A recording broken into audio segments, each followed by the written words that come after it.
good weight. I didn't give you enough room.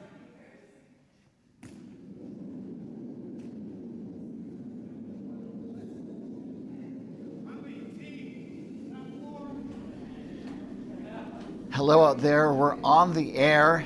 It's a curling night tonight from CurlVegas as we have the last pool play game from the 2025 5 and under Bonspiel as part of the 2026 DoubleTakeout.com MoPac Championships. This is your host, Ryan Olson. We have a good game on tap tonight featuring Team Duncan taking on Sandstorm Sweepers. The Sweepers are from CurlVegas and Team Duncan is from Coyotes Curling. And we have lots of rods in play. Team Duncan won the coin toss, and so they have the hammer to start this game. And Sandstorm Sweepers is playing with the red rocks by choice. The reason why I say this game is going to be pretty exciting is because we have two 2-1 teams, and a win by either team will put them into a good position to advance to the 8-team playoffs starting tomorrow, Championship Sunday. So lots of rocks in play. Not too many in the rings right now, as we have one Sandstorm Sweeper red counting. This rock that was just thrown by the Sweepers ends up in the high guard zone. We have 2 games on the ice this draw. We were scheduled for 3, but we do have a forfeit, unfortunately. So our feature game is, of course, this game right now. We have pool play, so this is a slots pool game, and then we have a dice pool game on sheet 3. So again, sheet 2, the 2 of hearts sheet, it's Team Duncan versus Sandstorm Sweepers. On sheet 3, for 3 of clubs, we have Coyote Wild taking on Pitlars or Skip It. And that's also going to be a good game because that will also determine playoff position for the dice pool. The forfeit is on sheet 4 for 4 of diamonds, where we had Team Bushkoff from Milwaukee opt not to play this game. They were eliminated, and so they've opted to not be here, unfortunately. They were playing 4 non-blondes, so 4 non-blondes does get the win, but it's academic in that regard. It's just unfortunate for the spirit of curling not to be here, because a lot of people come here to play. So Team Duncan drew into the top 4 foot. That rock is exposed, so that means the Sweepers are going to be able to take it on. I guess this is my MoPac After Dark Reach of the Night. I might start calling the Sandstorm Sweepers Da Rude, because I think Da Rude did a song called Sandstorm, if I remember correctly. And it has a nice techno beat going for it. It's gonna, I think, go through the port and miss everything. So a good try there for the third for Sandstorm Sweepers, but just not on target. And now I have to Google Darude to make sure I'm pronouncing Darude correctly, and that they also did a song called Sandstorm. But I think it's the song that it's like, no, I can't do it. I was gonna do the techno beat, and it's really hard to sing a techno beat in my experience. I'll ask Katie Feldman, who's hip with the tunes. Did the the techno artist The Rude do a song called Sandstorm? Oh, I have no idea. Come on, I thought you were all country radio. Yeah, country radio busts out like all those techno bangers all the time, right? I can Google it. I have Google open too. So, and people on the chat, if you guys know if Darude did do the song Sandstorm, let us know, because that's what we're here for, and also curling, but Darude mostly.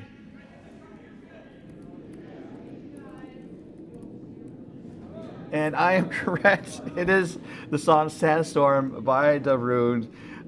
Guess the year, folks, and I'll let you know in about a minute when that song came out, which will instantly date me in terms of being an oldster. So the hit was much more on target this time by the third for Darude. Sandstorm Sweepers. Uh, that would be, I believe, Quentin Wetzel. So the situation in the house has changed to where Duncan was sitting shots, and now we have 2 Sandstorm Sweepers reds in the back of the house.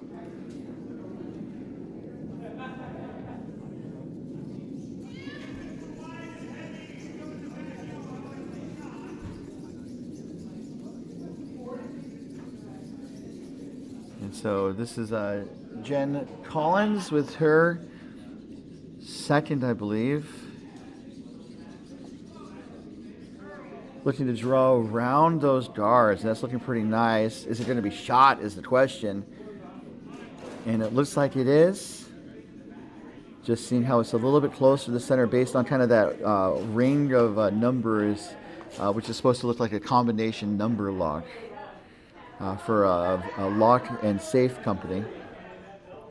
So to answer our trivia question of the night, the very first trivia question of the night, Sandstorm Darude is from 2000. And I think I'll definitely cue that up for my post-game cool-down mix. That's a thing. And just crank up that jam after this game tonight. As we are to skip stones, I believe this would be the skip for Sandstorm Sweepers. Scott Miller pushing out of the hatch. I like the I don't hate it shirt. That's cool. It's MoPac After Dark, so we're kind of a little looser. I may or may not have had a beverage before the game. And if you want to help join in the frivolity while still appreciating the game of curling, feel free to drop a comment in the chat, and we'll just shout it out as we go through the night. As Scott's looking to draw, kind of following the same path that Jen took, and it ends up in pretty much the same place. Really a good place to finish up.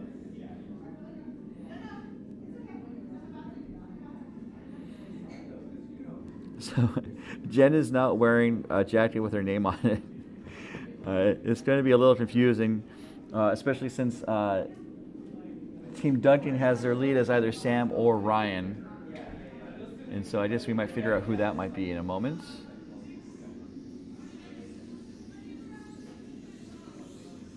Okay, so Sam Brokenshire or Ryan Sawyer, and I do believe it's Sam Brokenshire as the lead tonight. As Kenny Duncan makes his way down the sheets for the opening ruck. This camera's going to jostle a little bit because they're walking on the boards that the camera's positioned on, and I apologize for that. As he gets set, looks like they're just going to draw on top, perhaps. They do have the hammer, but I don't know the best way to score 2. I guess the best way to score 2 is to draw down on top of the red shot stone on the right forefoot, and then see if Sandstorm Sweepers rolls kind of wide with their last shots, and then they'd have a hit for 2. That might be the strategy, as Duncan's shot is underway.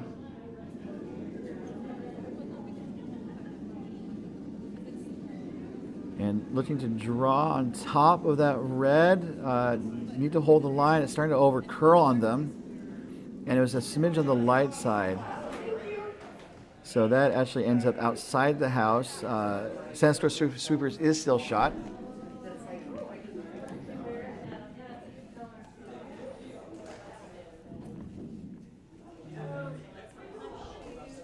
So they're looking to just close the door here.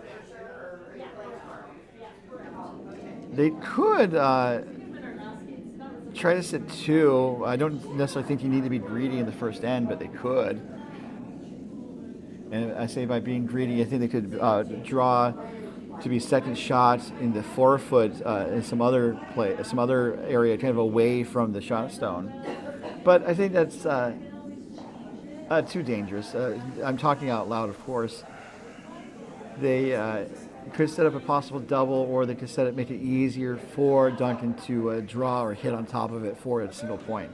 So they are in steal mode, looking to lock down the one red stone that is shot on the outer forefoot.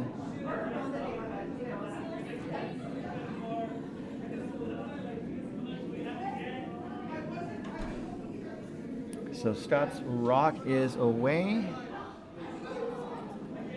Last rock without the hammer here in the first end for Sandstorm Sweepers. Or Sandstorm Sweepers. And this is going to go, I think, kind of really where they had wanted it. I thought they were looking at a guard, I guess, initially, and they decided to draw in. That does protect the shot stone, but there is a draw. Oh, I guess they're taking a look to make sure that who's second shot, and actually that is a good question.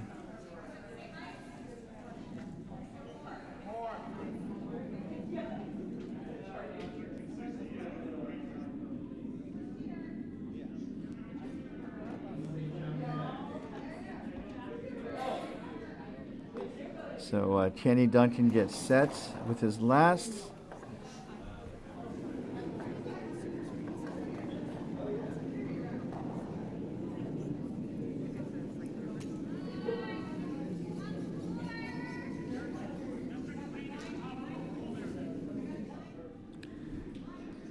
Looking for a draw. It needs to make sure it doesn't crash on the guards, and it's curling up a bunch here, so we need to see if it's going to hang on. It's going to be close, and it's not there, unfortunately. I think it might possibly tap the red up. So definitely one, seeing if there might be two. And we might need a measure. We'll see what happens as they took a look at it.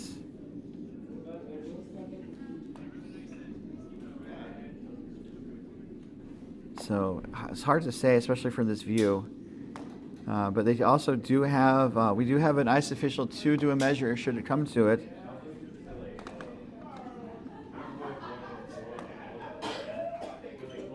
And they are going to do the measure. So let me raise a horn quick. Are they doing the wrong? Is Katie, who's the ice official right now? Oh, you guys already won, so you know. Is Katie, are you doing the ice right now? There might be a measure on two. Although someone down. No. Never mind. I don't see any more papers.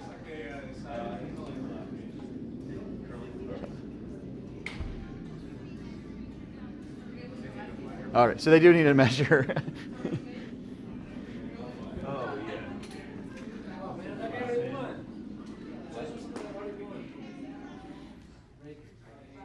Okay.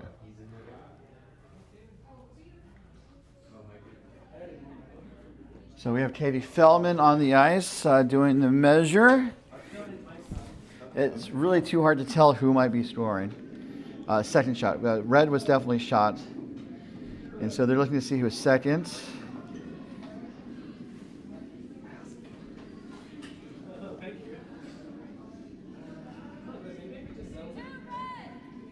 And it is two reds for Sandstorm Sweepers. So they steal the first end of this game. Solid start for the CurlVegas team. And Team Duncan will have the hammer as we go into the second end. 620s, please. And as we're about to see we'll see the lead rock and then we'll do the transitions. The lead for Sandstorm Sweepers is Val Colley.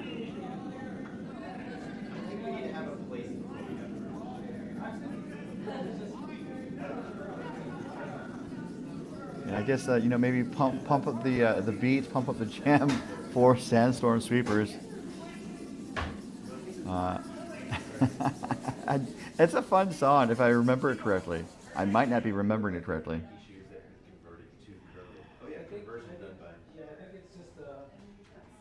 So that is a guard, as we're going to see the lead rock from Sam.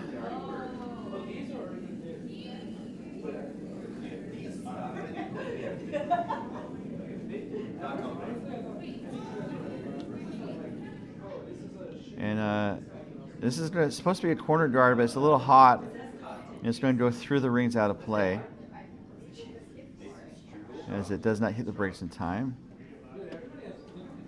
So as Val gets set for her second shot, thanks to our sponsors for this event, including DoubleTakeout.com, offering a unique ranking system updated throughout the season of the top men's and women's and mixed doubles teams from around the world. See how your team ranks against the competition at DoubleTakeout.com. And by Curling.gg, a proud sponsor of Team Canada's mixed doubles team, Brett Gallant and Jocelyn Peterman.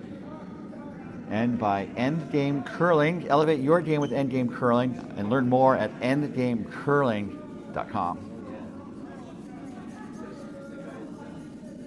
So Val's second shot is about to stop if it hasn't already. And it is another center guard. That is on the center line, so that is cannot be dislodged off that line by the opposing team until after the fifth rock of the end as part of the no-tick rule. That's an extension of the free guard zone rule that you guys might be more familiar with. And as another variation of the rule, for the no-tick rule, the non-offending team has a choice to either leave the rocks as they played out or to remove the offending rock and reset any stone it touched back to their original positions.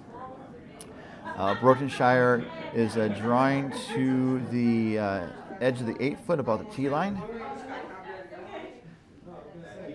So these teams are 2-1 in the slots pool. So let's talk about their journey as we are looking toward the playoffs. 8 teams in this 15-team field will advance to Sunday morning's quarterfinals, and then we'll have late afternoon semifinals, and then the championship game and third place game are set for 1:30 p.m. all times Pacific. More details on that as we are watching Sarah Miller's first rock down the way, looking for a takeout. And I got music on my mind tonight. Got the root, and then have some Dr. John kind of bouncing around my brain pan here as this shot hits and rolls to the back 12 foot. The yellow counter is gone. That Dr. John song is like Waiting on a Night Train or something like that. It's a great song, especially when you have Dr. John's kind of iconic, laconic drawl as he sings a song. This is Alyssa Duncan with her first.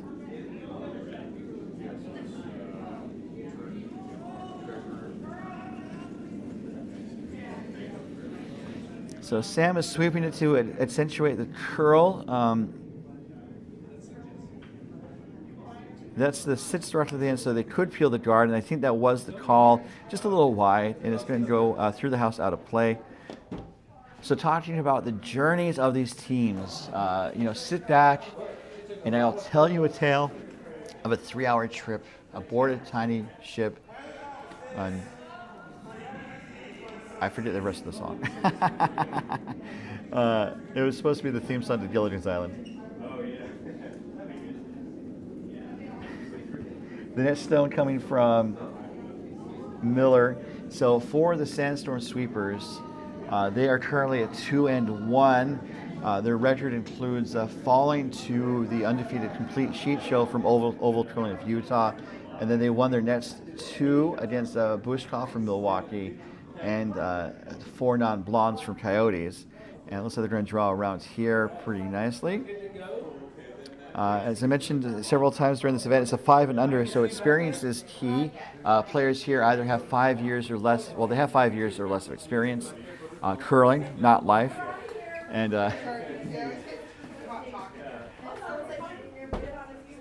so we kind of looked at the teams based on their calendar years of experience. And so for Sandstorm Sweepers, they have 11 years, so they're among the younger teams in the field. And then Team Duncan, we have a lot of more seasoned teams, shall we say, and Team Duncan is in the thick of that batch of more experienced teams with 17 years of total experience. So if every player has 5 years, the total would be 20. And there are a couple teams with 20 on the list. So that shot ran one of the reds through the house, it appears. It's still currently sitting 2 Sandstorm Reds in the house. So talking about journeys, let's look at the journey for Team Duncan. As Team Duncan is also 2-1. They defeated, this is going to be a pretty familiar refrain as we go through it. They beat Bushkoff from Milwaukee in their first game. They beat Four Non-Blondes in their second game, and then they lost to a complete sheet show in their last game, 5-1. So that is how the record stacks. So that's how the record stacks. 2-1. Each team won against 2 of the teams, Bushkoff and Four Non-Blondes. They both lost to complete sheet show. As this rock from Quinton settles in the back 4-foot.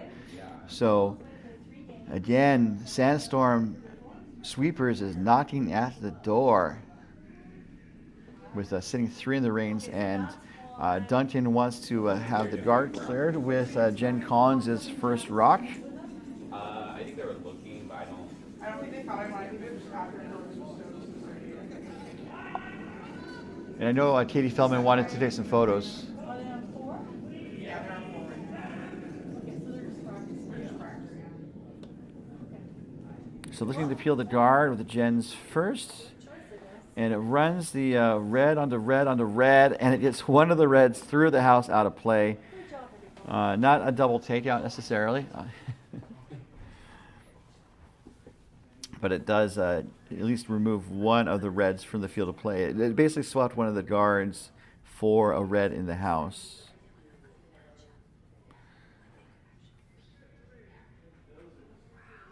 So still 3 Sandstorm Reds in the house, and Quentin, I think, is going to put another one in with his next shot.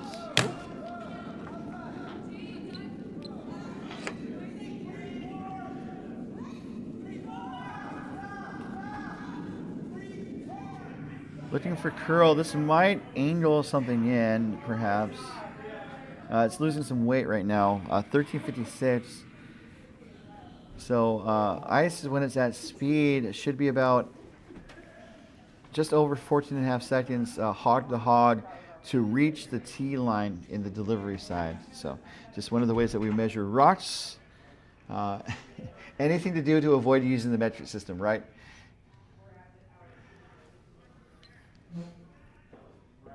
Just like we talked about like stone widths and stuff, which is obviously not metric.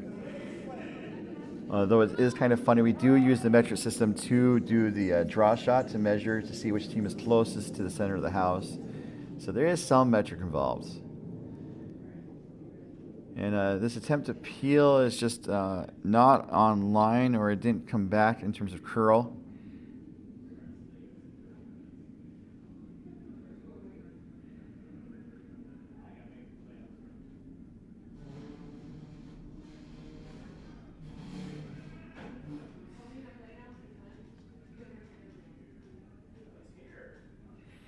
So interesting situation here. Looking at our game on sheet 3, the other game on the ice during this draw, we have the contest between Team Coyote Wild and Pit Lars Skip It. And it looks like Pit Lars was forced to a single point in the first end. They're up 1-0 over Coyote Wild. And the broom is down for the skip for Sandstorm Sweepers, Scott Miller. And I think looking to draw the port. And let's see how this shot goes for the Sweepers. And I need to get some glow sticks, man. I'm just really ready to rave, ready to rock here as we're about to wind down our pool play.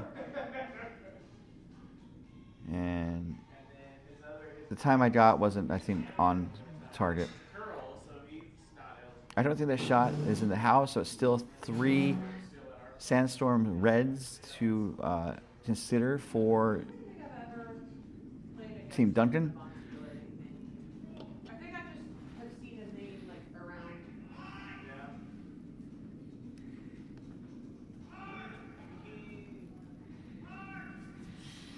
So they're talking it over. I think the draw seems to be the best bet as they're looking at it. If they had the right line, you can see from this head-on view that the yellow is kind of exposed, poking out.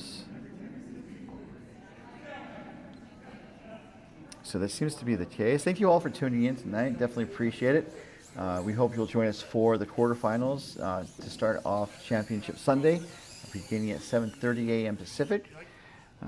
Games will be streamed on our MoPac YouTube channel, as well as static sheet coverage on the CurlVegas channel. And our thanks to them for providing this coverage, as well as having a beautiful, beautiful facility for us to be here. I have a little table I've been able to kind of set up my broadcast, and it mostly worked, aside from people walking through the door. It's not the walking through the door part, it's the door closing part that is highly noticeable, at least to me. We'll find out in about 5 seconds as we see Kenny Duncan's first ruck. Case in point.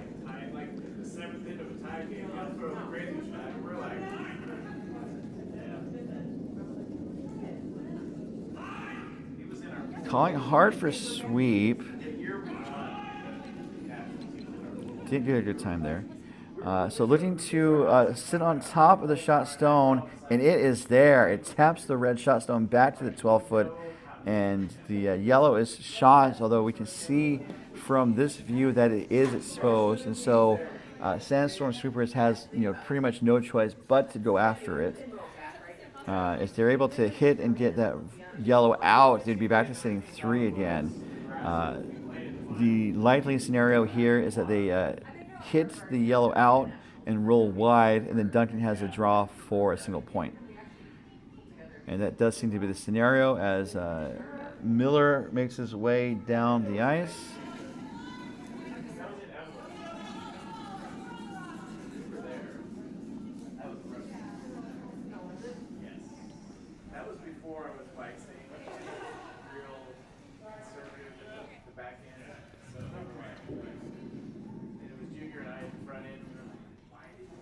So the broom is down, looking for, looks like a soft takeout weight, control weight, nothing too overcharged necessarily. Scott Miller with his last here as the stone heads down the ice. The line looks okay. It's over curling now, so this is going to, I think, chip off the red that was in front of the 8-foot. It rolled and got a little piece of the yellow, but not enough to really move the yellow off of the shot position. So it is Duncan sitting 1 and a chance to score 2. And so they're basically just going to do the same type of draw, just a smidge less weight, but not too much less, because they need to make sure it gets there. It's kind of a tricky situation where you're sitting 1, it's like, great, you have a chance for a second point, and you end up like not throwing enough energy through it. It's too slow out of the hack, and you end up like being short and losing that point. It's kind of frustrating, especially when you can't leave points on the table, and you can't leave points on the table in a game like this. 2-1, the record for both teams, and a chance to likely punch your ticket to the playoffs. And I'll explain the situation in a second as we see Duncan's last rock get set as he's going to kick from the hack, looking to draw the 4-foot for a second point. Sweepers jumped on it right out of the gates, and they need to make sure it gets to the 4-foot. The weight does look a little light, so they're going to keep pounding that ice to see how far it's going to get there. 15:25, so it's on the light side. They're going to need every little bit of energy into that sweep, and I don't think it's there. It's going to be about 4 feet short. So they swept it post to post, and it just came up a little light. It's going to be a single point for Team Duncan. They do get a little closer to the Sandstorm Sweepers, as the Sweepers will have the hammer for the first time when we come back to the 2026 DoubleTakeout.com MoPac Championships, coming to you live from CurlVegas.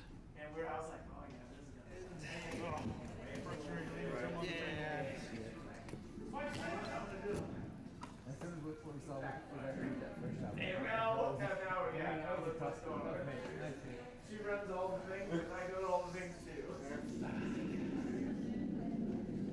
I guess it's a good way to be able to go to all the things. Yeah, she's like,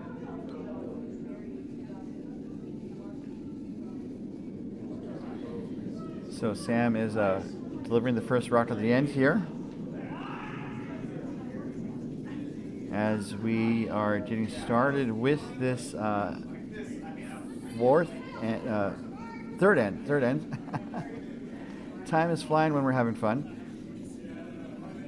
This third end is going to be brought to you by good old doubletakeout.com. Throughout the competitive curling season, proprietor Ken Pomeroy updates his blog on doubletakeout.com to offer insights and information about the numbers that he's crunched to create his unique algorithm to rank the top men's, women's, and mixed doubles teams for curling at doubletakeout.com.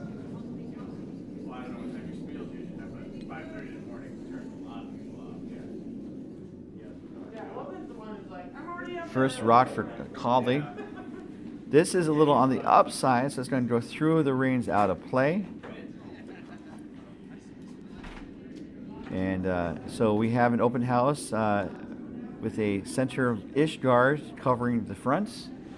And the MoPac After Dark question of the night is we're going to have our banquet after this game. And so my question to you, dear viewer, is what is the ideal bonspiel banquet? And, you know, it could include, like, you know, as long as there's libations there, they could eat anything. I definitely liked the idea of the Supper Club Spiel in Milwaukee, or sorry, outside of Wisconsin somewhere.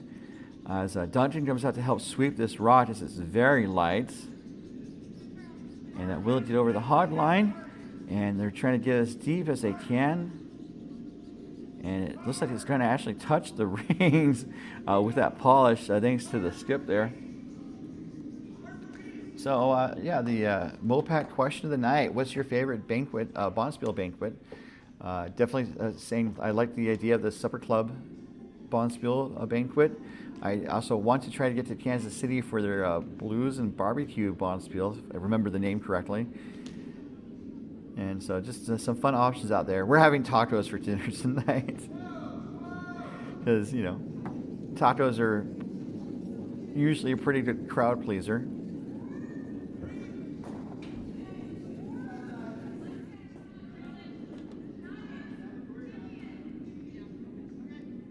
So the takeout on this right side is also a little heavy. And, well, it's not heavy, it's just wide.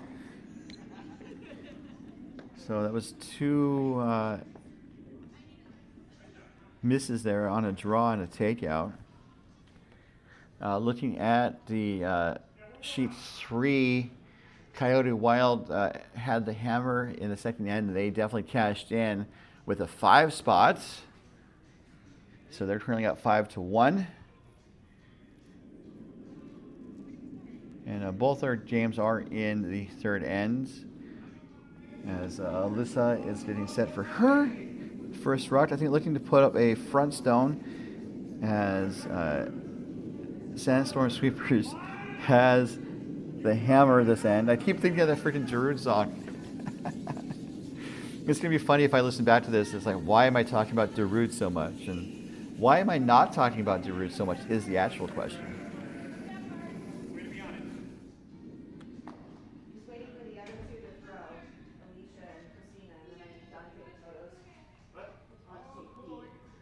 So that ticks the guard. It ticks the guard onto the center line, but that was the 5th rock at the end. So the no-take rule in the free guard zone are over. However, if those rules were still in effect, that rock is not applicable to the no-take rule. The no-take rule does not apply to it because the no-take rule applies when the stone is first placed, or when the first. Basically, the first shot of the stone. It can't be subsequently placed on the center line. So Sarah's shot at a takeout. This does get one of the yellows in the house gone, the only yellow in the house gone, and Sandstorm Sweepers are now sitting 1. Thank you, Carolyn. That's why we're here, to provide some to make this game more entertaining and to maybe point stuff out and help lead the conversation. As we have a lot of curlers and non-curlers watching these broadcasts. So happy to be here. And if you have any questions, feel free to drop a line in the chat, and I'll do my best to respond. As we have Alyssa's second rock looking to take on the takeouts.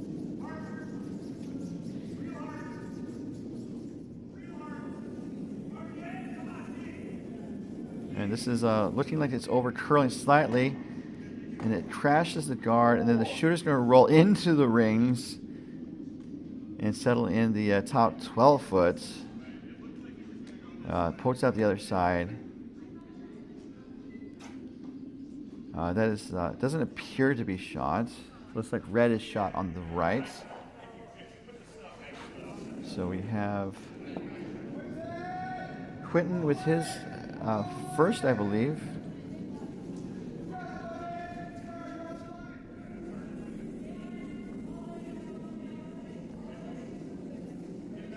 Looking to take out the yellow, and it looks like it's there.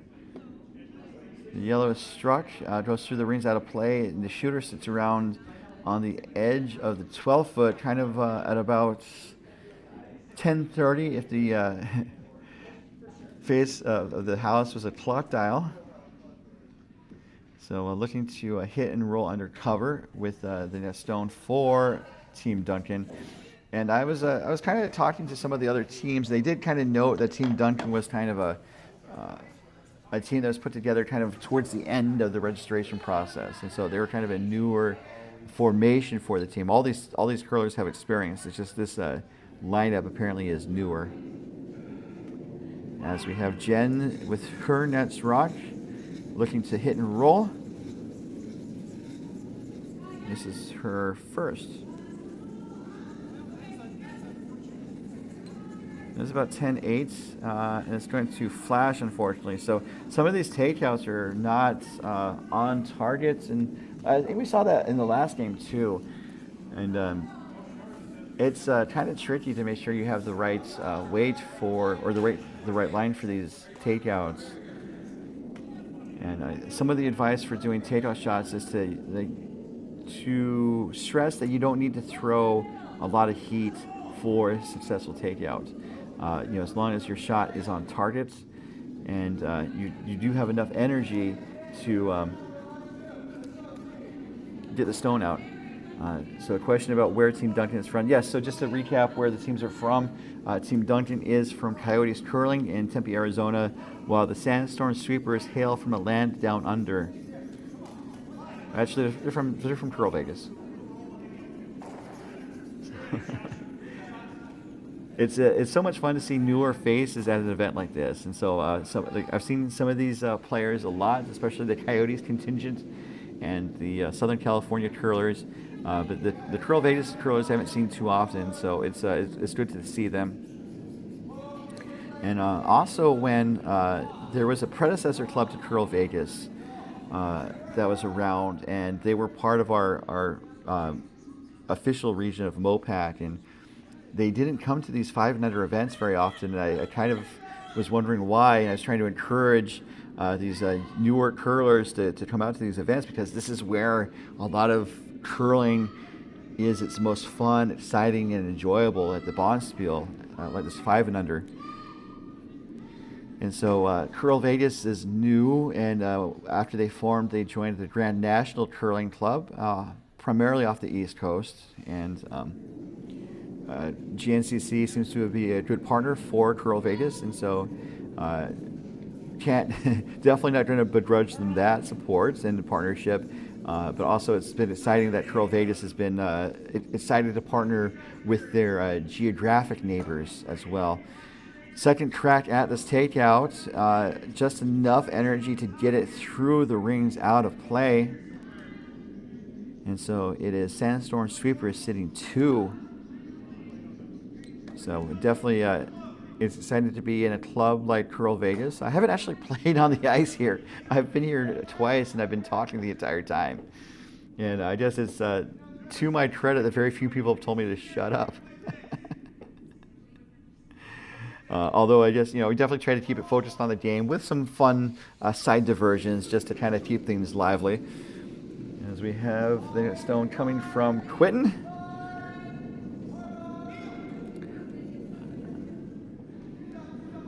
Not quite sure what the call is. I think they're trying to draw to the top 12 to split the rings is kind of my thought of the call.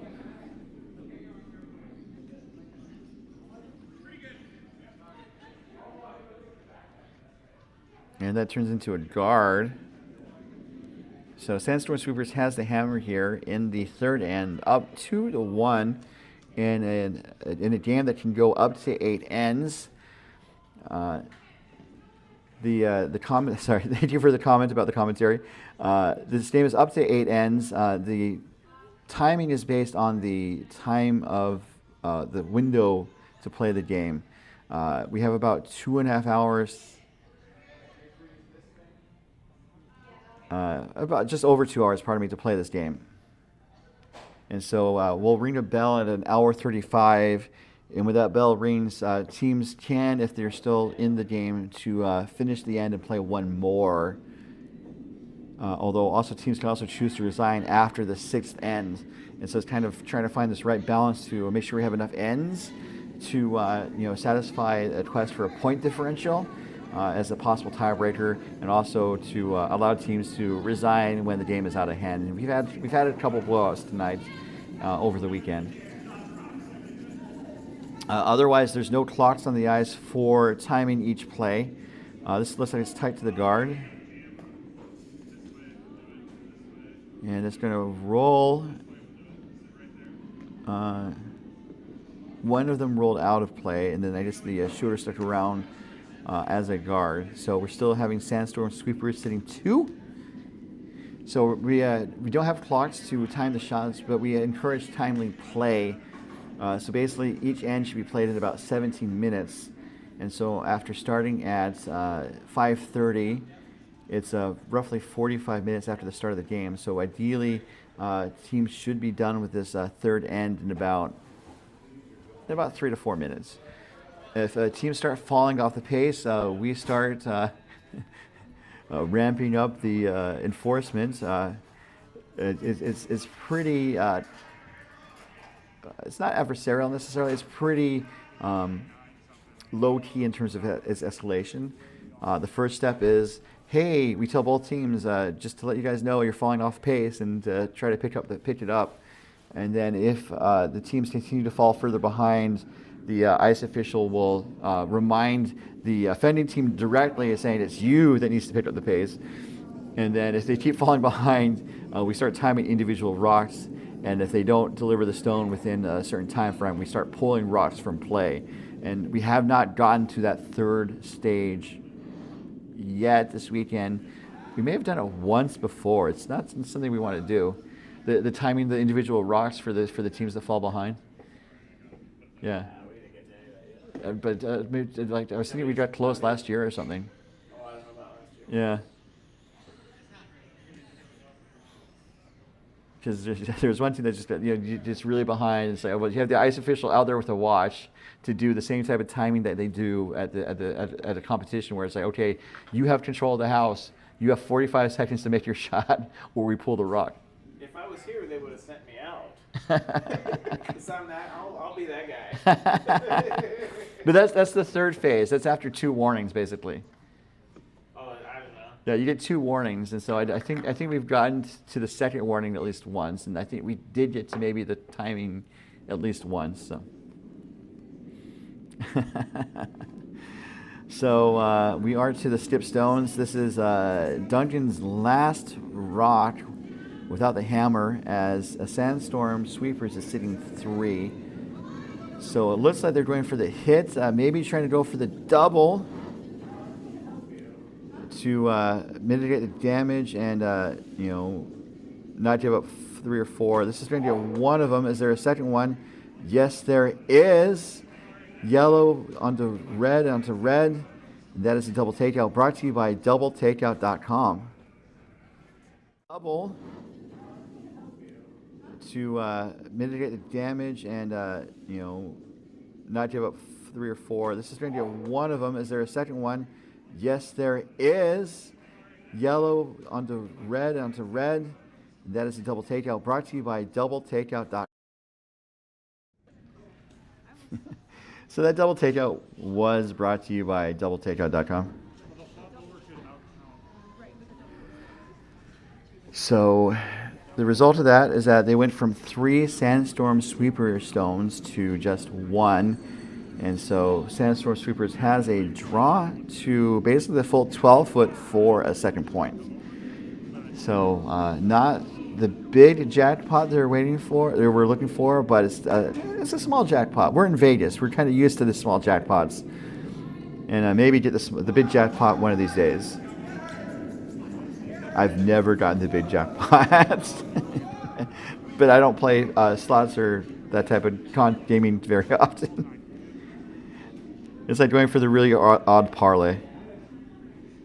So this rock is looking okay weight-wise. It needs to sit down, though, and it might be just a little on the heavy side as it goes through the house out of play. So it's just a single point. So that is a pretty big swing there. Going from 3 Sandstorm Sweeper stones to just 1, with a great double takeout from Team Duncan and that heavy shot from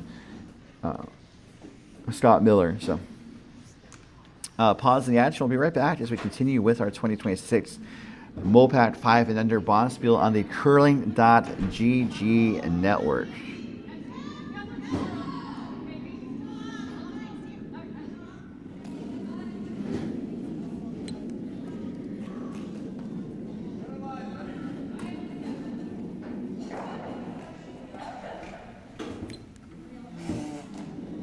So Val is getting set. I like her shirt. That is a fun shirt.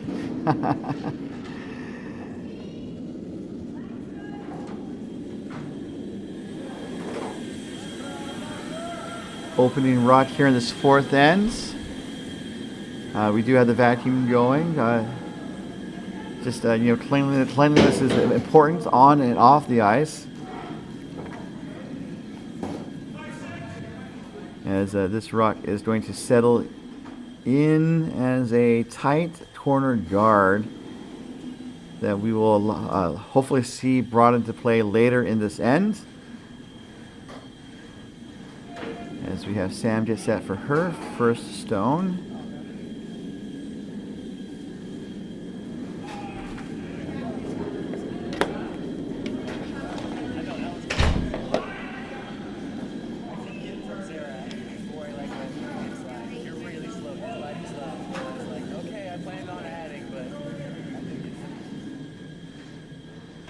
Coverage of this end is being brought to you by curling.gg. Curling.gg is growing fast and is partnered with Jamie Sinclair with the Curl Up with Jamie channel to bring more curling insights to fans everywhere. Curling.gg.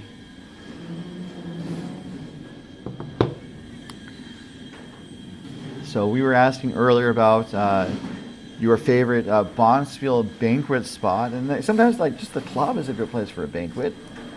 It reminds me that in Thunder Bay, Ontario, there's 3 curling clubs, and at one point, I don't know if this is still true, all 3 curling clubs had Chinese restaurants in the club. It's kind of like a side business, like a food operator at the venue. And they would do cheap lunch buffets and the like. And if I had a curling club with a Chinese restaurant on the side, I might never leave until I had to go to the doctor to get like my arteries cleared or something. So that's just kind of interesting to think about the food options, and also thinking about where is your best Bonspiel? Where have you gone for your favorite Bonspiel, or where would you like to go to have what you think will be your best Bonspiel experience? Because I've been to a lot of places on the West Coast. I really like Seattle Granite, but all the places have been pretty good. I've gone to Coyotes probably more often than other places, and then my club in Utah has an annual Bonspiel, which is just fun because we get to kind of take over the hockey and speed skating ice for about a week and get the ice set up and have a tournament. And also, I won the Bonspiel there one year. So rods in play, all the plays being drawn to the left side as we see Sarah get set for her next rock, her first. I think trying to put up a center guard, or something close to it, I believe is the order of the day.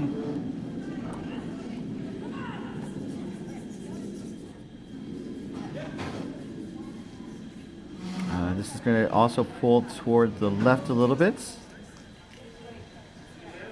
And so we have a lot of guards and just 2 rocks in the ring. So 3 guards and 2 rocks in the house. They're all fairly well buried. And so it looks like Kenny Duncan, who has taken off his jacket. You can tell right now that we are getting serious here in this last game. Looking to, I think, kind of draw on top of the shot red on the left side for this view as we see Jen. No, this is Alyssa. Apologies. As Alyssa delivers her shots.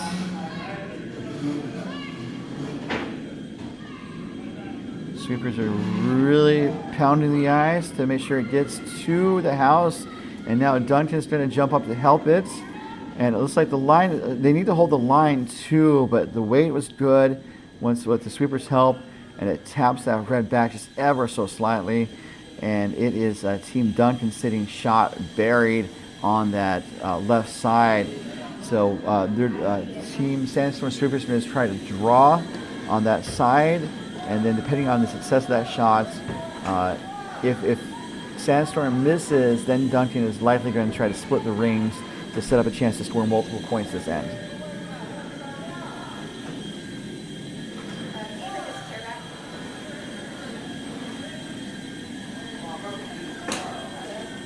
So this rock is a smidge on the heavy side. Duncan's going to sweep it to the back 12 foot. We're just going to hang on to the very edge of the house by the hair of its chinny chin chin. And Duncan, okay, not opting to split the house. They do have the hammer this end. They are, I guess it makes sense too, because if they don't kind of protect the front of that path, Sandstorm Sweepers is probably going to go there next. So I can understand the approach they're taking.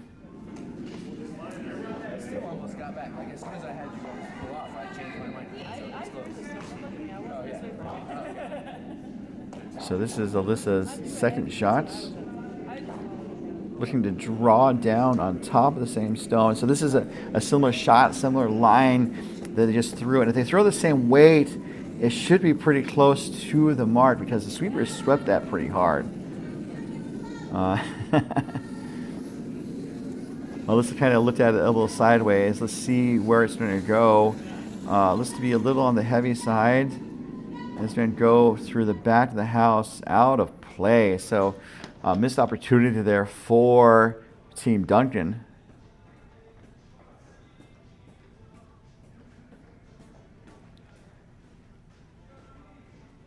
So update on sheet 3 for 3 of 3s.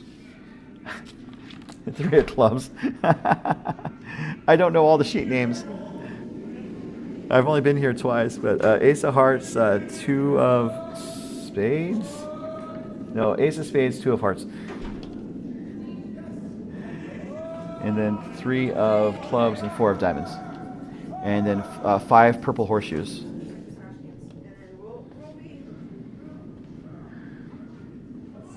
So Sandstorm Sweepers is drawing around.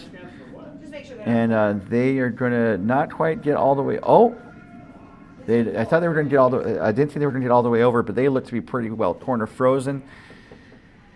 And so now Duncan, I think, is facing a bit of a challenge about what to do to maybe unlock that yellow and try to score multiple points.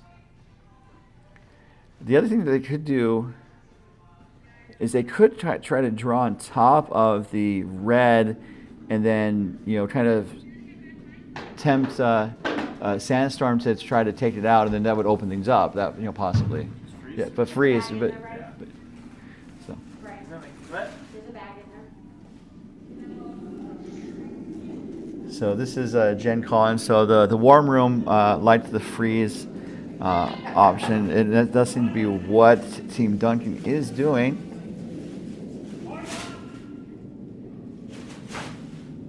This is a tighter line than before. It's curling up on them a lot. 1347, so it's going to wick off the red, and I think if they kept sweeping, they could get to the top of the house. It does expose the path to the shot stone now, but it's going to be hard to get that red out of the way without really blowing things up in that position. So Sandstorm Sweepers is sitting pretty nicely here in this fourth end. And so it looks like Sandstorm Sweepers is looking at maybe splitting the rings. Not too much though. I think they have the broom down to, well, they're going back and forth.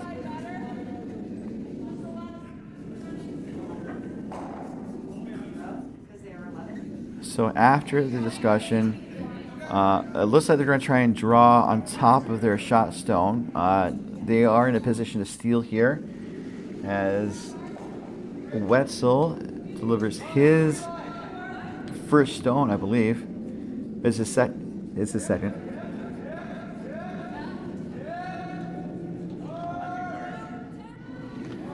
And so Warm Room thinks it's going to be a guard. Let's see what happens. It's looking pretty guardy, actually. 1590 is the time, so that's a guard time, if I've ever seen a guard time. I like that. Is it covering? Yeah. It looks like there's still a draw path to the shot stone from this view. But it's stuff. Yeah. I like that guard. It looks like it's about 1.5 or 2 feet in front of the house. There's about almost 8 feet of separation, so it'd be tough to get to. It always stuffs on that yellow, so that's fine. So we have Jen Collins' second stone.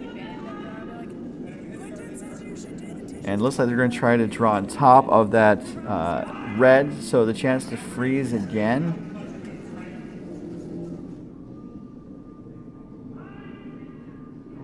Going hard for lines. So we've seen the rocks tend to curl hard away from that sidewalk, and it is on that sidewalk, or it's curling away from that sidewalk all day.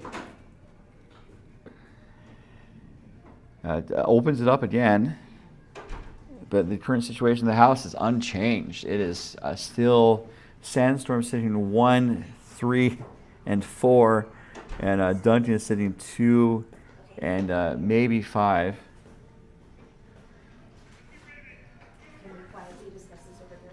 What?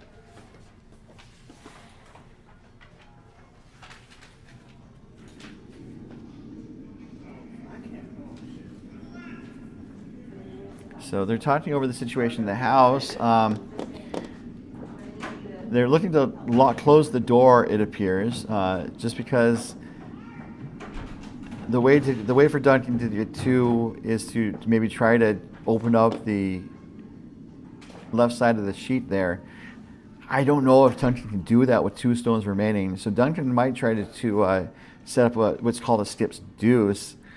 I think hiding the first rock in a place that's going to be hard for Sandstorm to chip out, and then draw for a second point. That's how they would get the skip's deuce. So looking to draw to the gap, as we have Scott get set for his first rock. I believe looking for a guard, or if it goes into the house around the center guards, that's also a pretty nice outcome.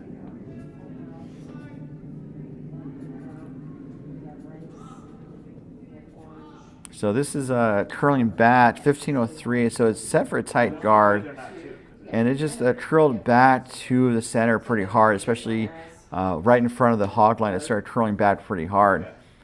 So that port is still pretty open, And so the question is, does Duncan try to make another chance to get to it, or do they draw around the center guard? And based on where Duncan has the broom, they are going to draw on top of that shot red once again, at least make the attempt. No, no, no. Oh, yeah. So they get one.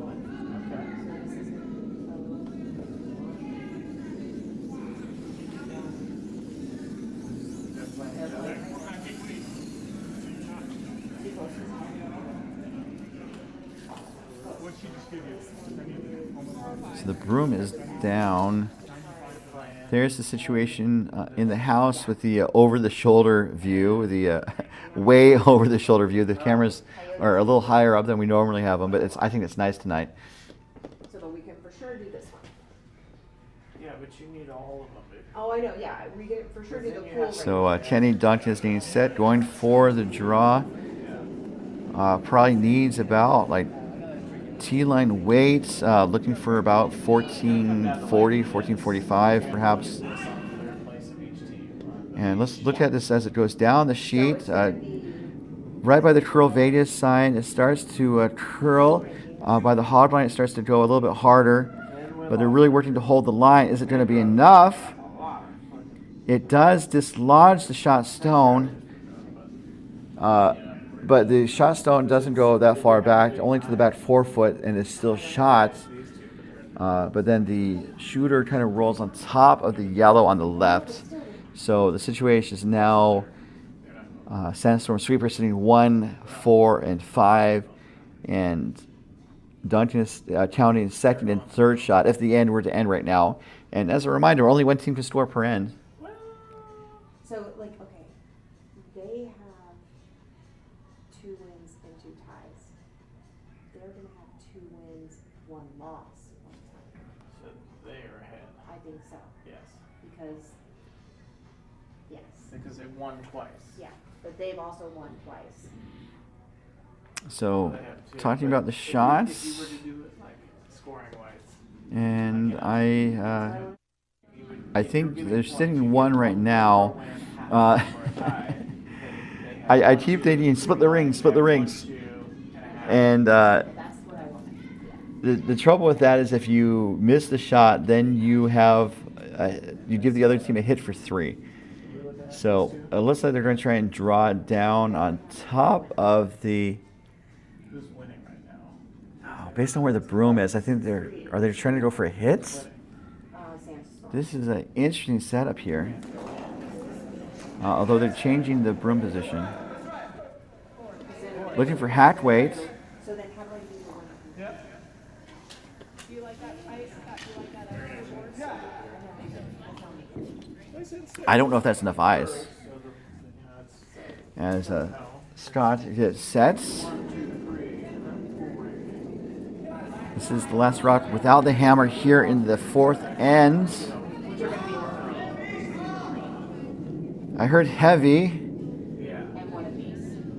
And it's all over the red rocks. This could be interesting as it spills 2 of the reds into the rings, but not into scoring position.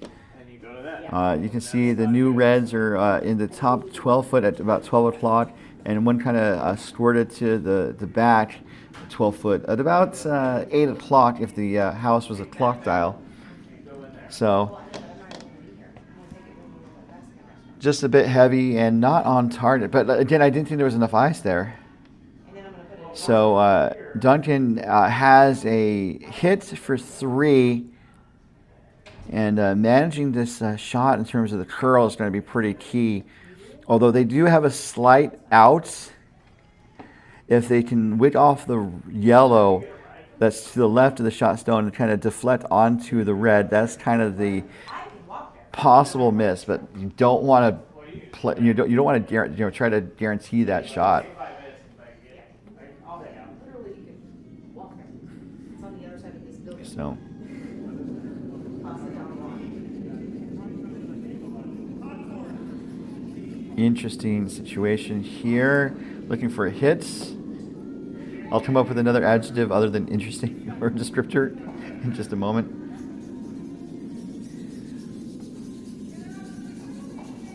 As the broom is down for the hits, There's a possibility of it jamming in the back, but that won't affect the score.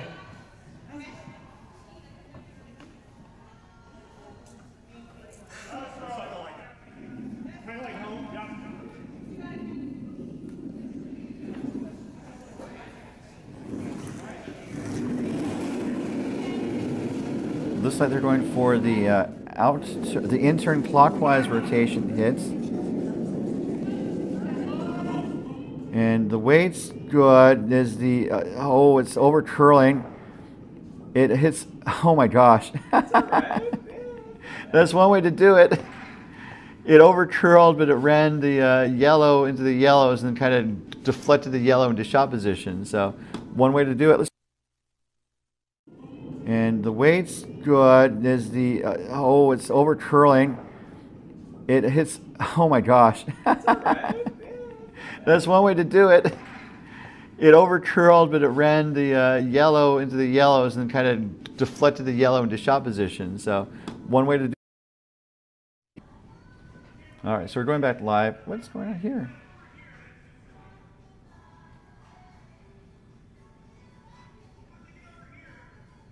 Oh, come on. I just wanted to go back to YouTube. So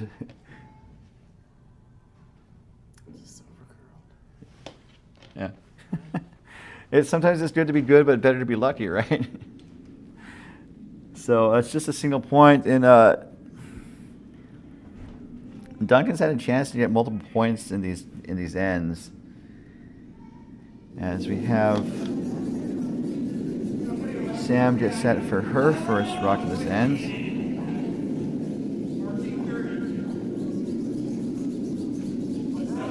As Kenny's coming out to help.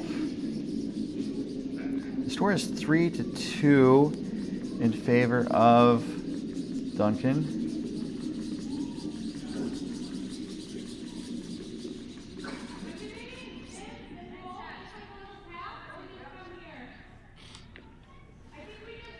And we are in the fifth end with Sandstorm Sweepers holding the hammer.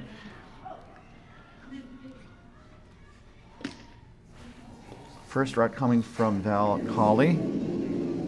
Thank you everyone for tuning in tonight as we are halfway home in our final game of pool play. This game between Sandstorm Sweepers of CurlVegas and Team Duncan of Coyotes of Tempe, Arizona will determine kind of who the second seed is in the pool. For the playoffs, they're going to do a pool ranking first, and then once they have that, they're going to do an overall ranking of the top teams, and the top 8 teams will advance to Sunday's quarterfinals beginning at 7:30 a.m. The semifinals are going to be set for 10:30 a.m.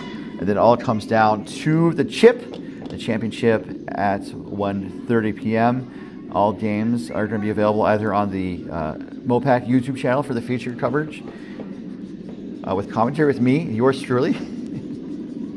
And then if you don't want to hear me talk, CurlVegas has static sheet streams available. So, you know, I don't want to undersell me or oversell me.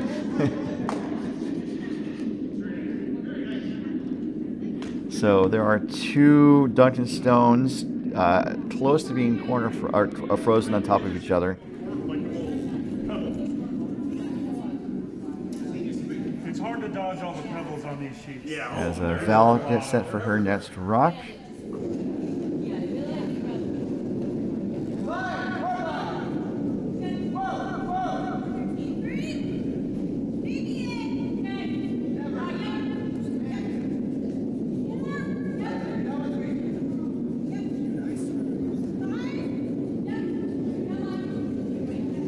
And that one goes heavy through the rings out of play. Sorry. I'm trying to multitask.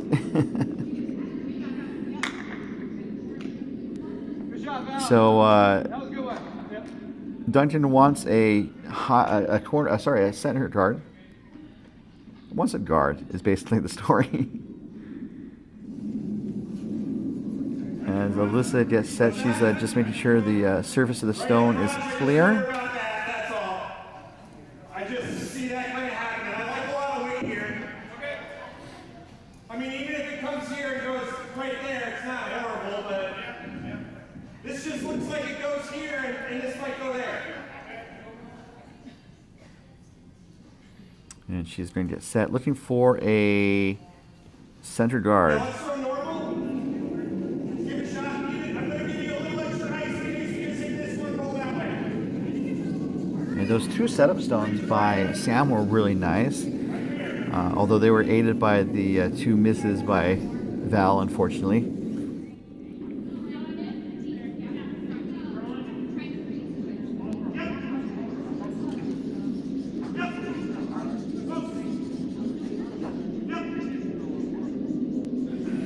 And that does look to be a guard.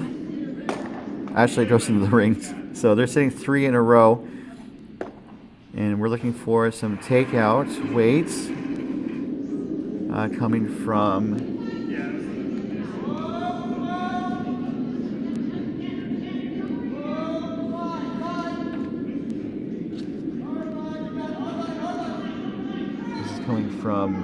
Quentin. I just want to make sure I had the name right. And we're going to see some stones move. That is 1 yellow going through the rings out of play.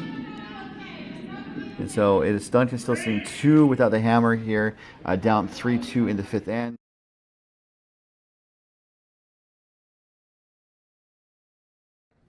Coverage of this end is being brought to you by Endgame Curling. Elevate your game with Endgame Curling. Reach the next level with Endgame's leading edge curling broom and accessories. Endgame's 100% carbon fiber brooms feature either a 7.5 inch or 9 inch head. Endgame's no-slip silicone grip sleeves gives you unparalleled connection to your broom, and Endgame's unique 3-piece travel handle makes traveling for curling easy. Learn more at endgamecurling.com.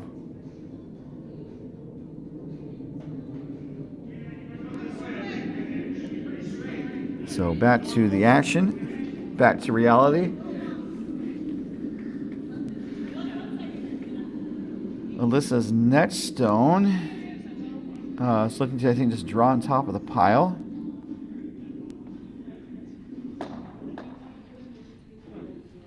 And that ends up kind of corner frozen. So if Sandstorm Sweepers throws kind of a good heavyweight rock at this, they could get 2 of the yellows moving, I believe. As we're going to see, oh, a little wobble there on the release. Quentin recovered, but he thought it was inside.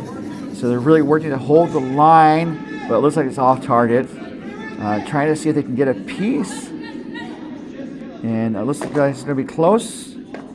They get 2 of the yellows moving. 1 goes to the rings out of play. The shooter goes out of play as well. And then the one of the yellows hangs out in the back 8 foot, still shot. So they went from facing 3 Duncan stones to just 1 Duncan stone in the back 8 foot. So looks like Duncan is looking to kind of ignore that shot stone in the back for now. Going to try to draw around the cover of those 2 front stones on the right. That was a great shot there by Quentin. Nice recovery. I thought when he kind of stumbled a little bit that he wasn't going to be on target, but he got enough.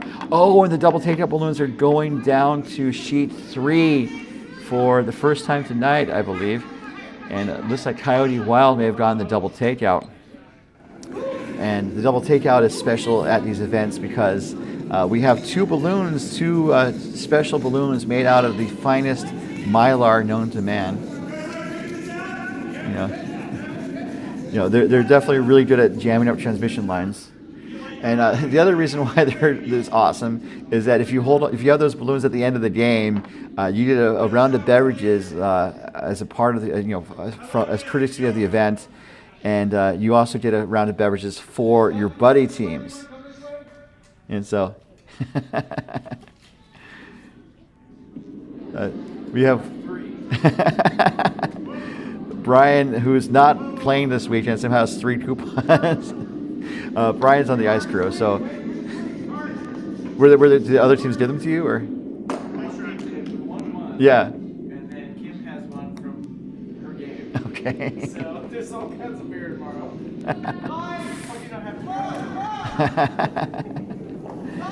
So yeah, so you win a round of beverages for you, and you win a round of beverages for your buddy team, and that's just kind of one of the ways to encourage, you know, camaraderie and, you know, socializing, mingling at this event. And so if Coyote Wild is holding on to the balloons at the end of the game, they will get the round of beverages, and their buddy team will get it as well. And their buddy team is in and out turns. So. And I think this is the last draw where it's available, right? Because we don't do it for Sunday. So this is the last chance for beverages, and it's really hard to turn down free beverages.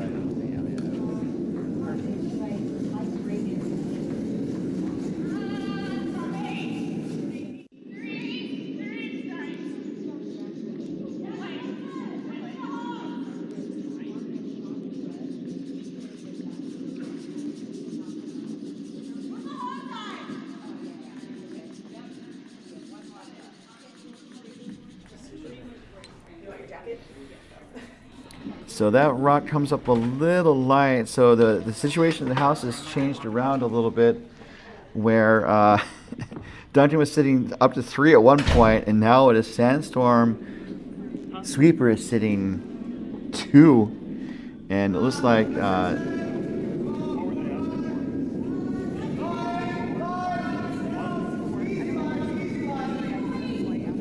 Quentin is going to put another rock in the top of the house.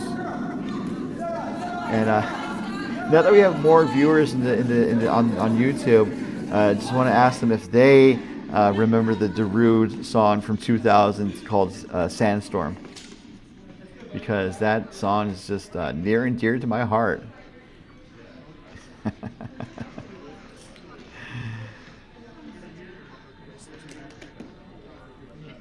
We are in the 5th end. Sweet. The score is 3-2. It's a close game, but Sandstorm Sweepers is looking to add 2 more to their tally.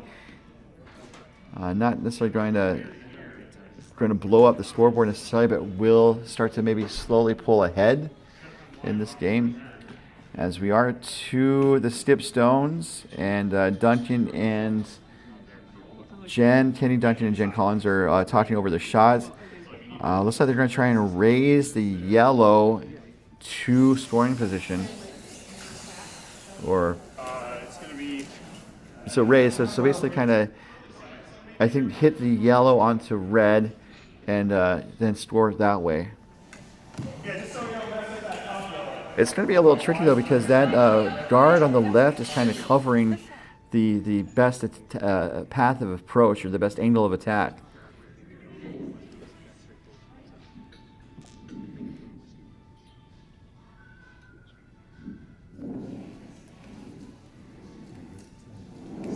So this is Kenny Duncan's first without the hammer here in this 5th end.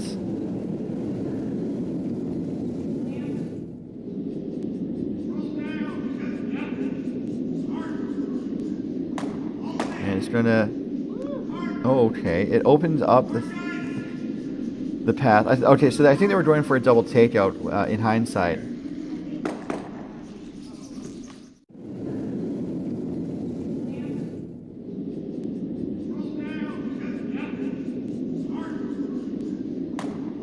It's gonna, okay, it opens up the, so I thought they were going for the double. Actually, just based on the rotation, they were going for the outturn counterclockwise rotation. So they wanted to shoot the narrow port to the shot stone, and that was ultimately the shot they were trying to make. Unfortunately, it was a little wide for that attack, and it did not get there. So the broom is down for Scott, and looking to, I think, put a front stone in front of their shot stone on the back 4-foot.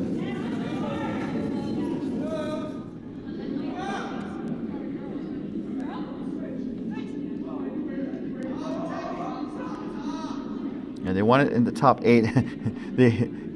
Quinn was yelling for the sweepers to stop because it was going a little deep. And Jen is going to sweep it to the back, 12-foot. We're just going to hang out in the back. Still in play. I think third shot. So not a bad outcome, but obviously not what they wanted.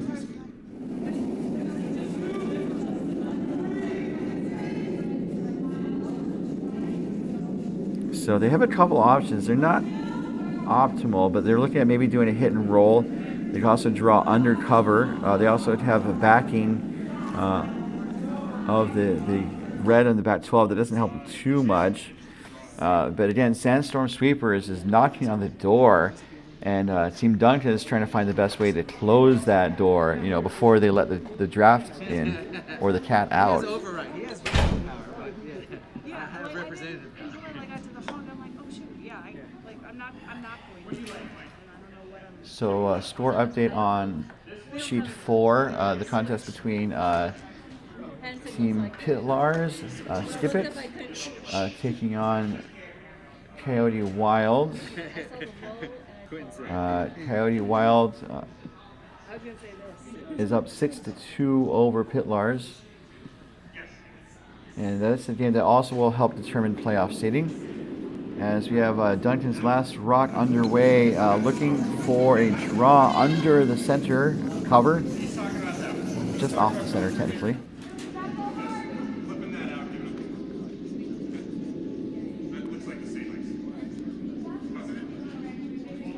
And needs to make sure it gets to the house. This is coming up a little light. And disaster for Duncan as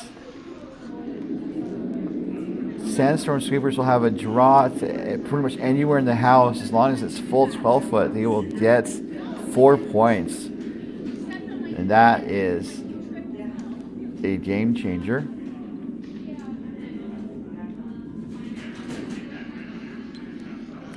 So my goodness, just this end was starting off really well for Duncan, and then slowly but surely, Sandstorm Sweepers, skipped by Scott Miller, really kind of chipped away at that, and is now sitting 3, about to score 4 with this last rock. Scott was a little heavy with his last. Let's see if this is on target this time. There is some backing, and this line looks good. And it has some backing, so it looks like it's going to use the backing to stop. And that is going to be a 4 spot for Sandstorm Sweepers. So pump up the jam, bust out the Darude. That is a score of 4 to take a 7-2 lead over Team Duncan. Duncan will have the hammer when we come back for the 6th end in just a moment at the 2026 MoPac 500 bonus wheel powered by curling.gg.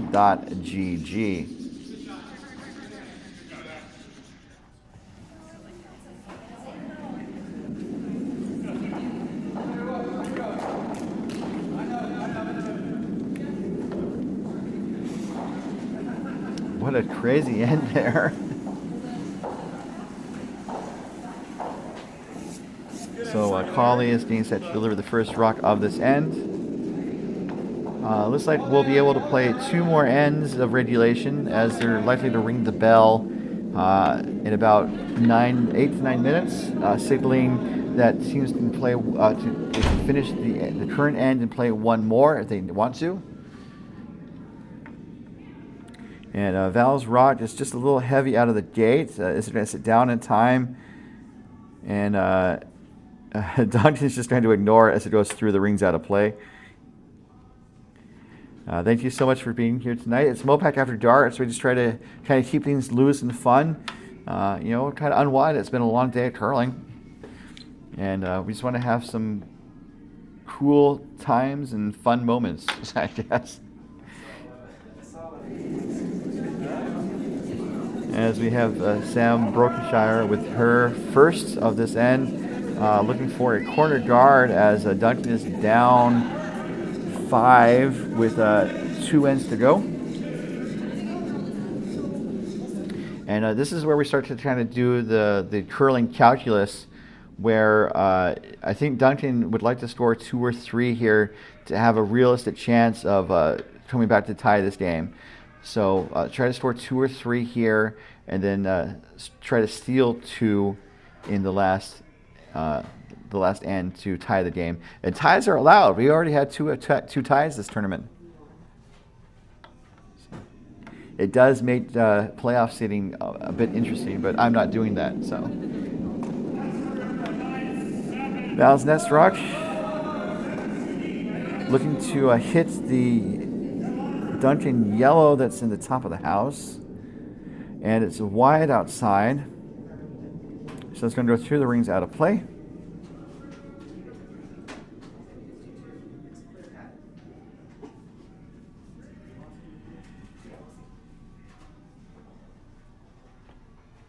And coverage of this end is being brought to you by DoubleTakeout.com. Visitors to the site can find their favorite competitive curling team for men, women, and mixed doubles. And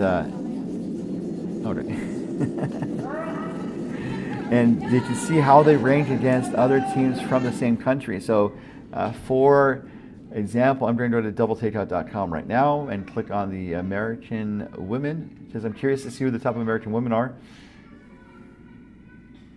And right now, Tabitha Peterson's on top of the table, and there are about a dozen ranked American women teams, including Delaney Strauss, Elizabeth Cousins, Christine McMackin, and more. You can see how your favorite team ranks against the competition at doubletakeout.com.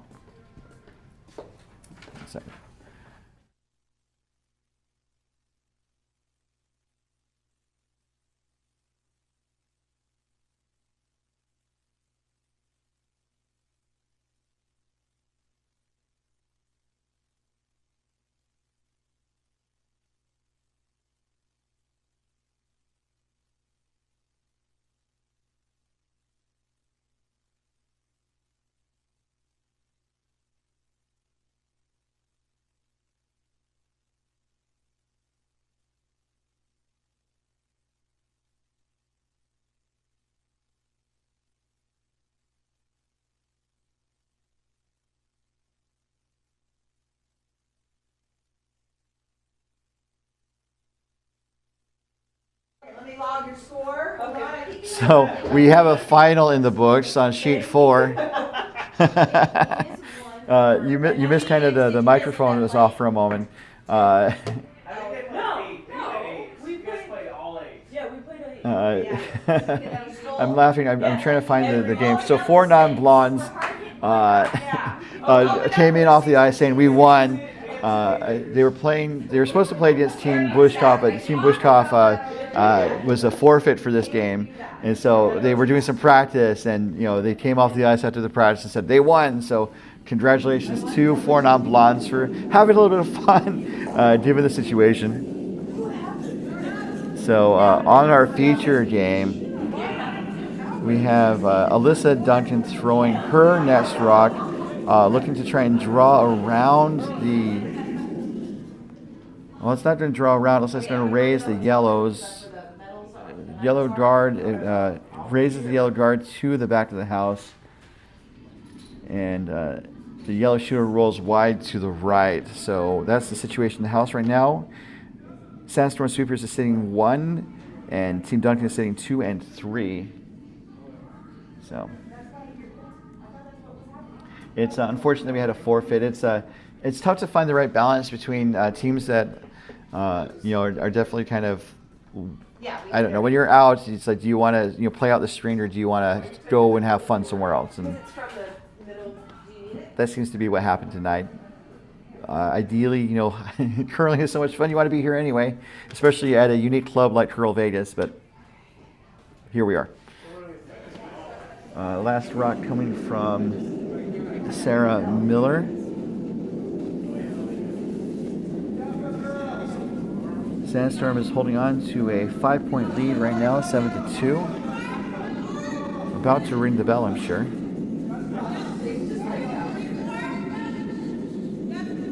And this draw it looks like they're trying to protect the shot stone, I believe. And that does seem to be the case.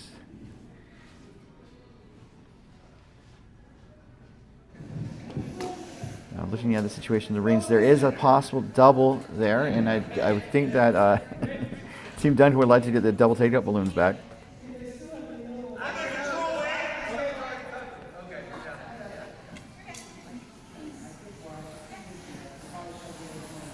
So not going to go for the double. They're going to try to run the yellow onto the red with Alyssa Duncan's last.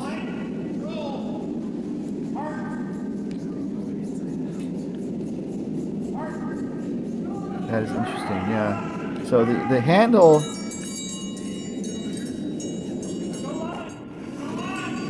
let's see where this ends up. They want it to cross the face, and it looks like it hit the red first. Interesting. And so the red jammed on the yellow in the back. So we now have Sandstorm sitting first and third shot, and Duncan is sitting second shot in the top 12 foot. You guys, when you opened up with that steel of six, I know, wasn't that amazing? and then you just kept giving it to him. I know, right? Quinn's Nest Rock for young Mr. Wetzel.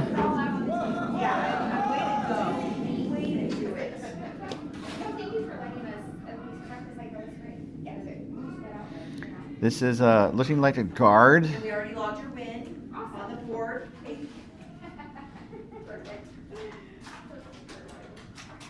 And it's going to settle in as a tight centered guard just outside the house. So just a moment ago, you may have heard the bell ring. And it's not just your hearing. It means that you need to finish this end and play one more. And also don't call your doctor to see if you might have a problem with tinnitus. I'm sorry. I have like a swimmer's ear where like in loud environments it kind of rattles a little bit and stuff. It's not fun. This is Jen Collins' first rock. Let's see if we can have some fun with this shot. This is over curling a little bit. It might get some deflection. Oh, it deflected a little thickly. And it's going to go over the top of the red in the back. So I'm probably going to go to the restaurant.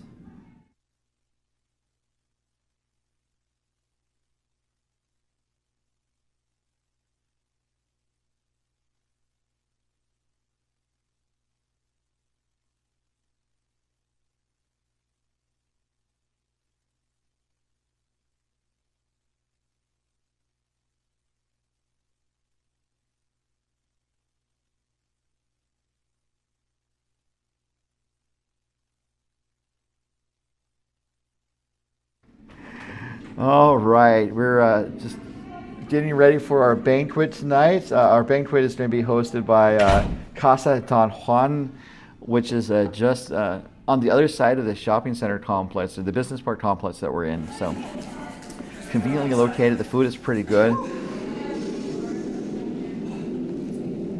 and the price is manageable.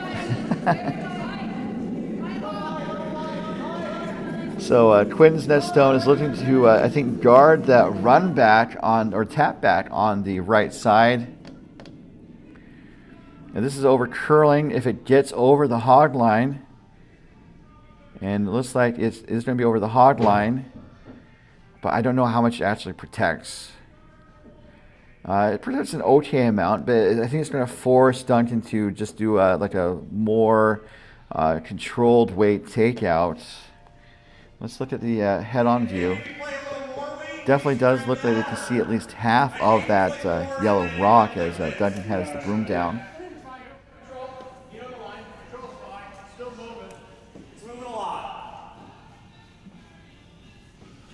As Jen gets set.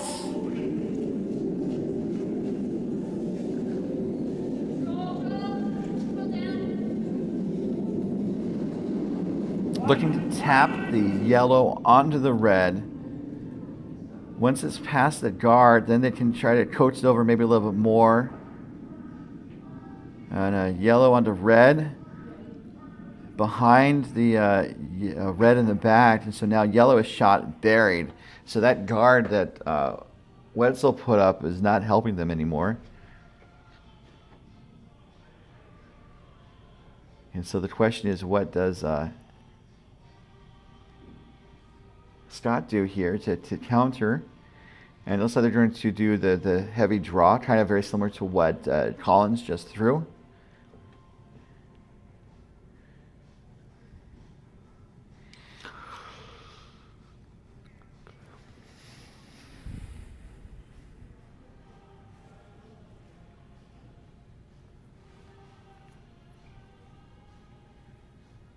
Looks like they're lining up the shots. And you can probably see about 20 to 40% of the shot yellow.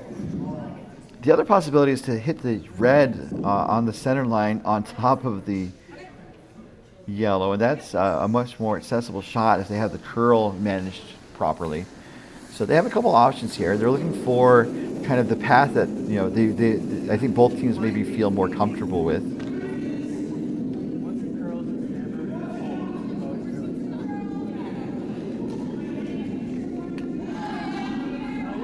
The broom is down for the heavy draw as Scott Miller gets into the hack.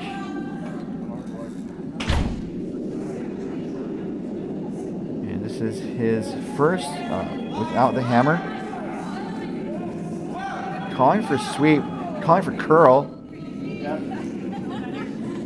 And it's coming back, so it looks like they're going to make contact.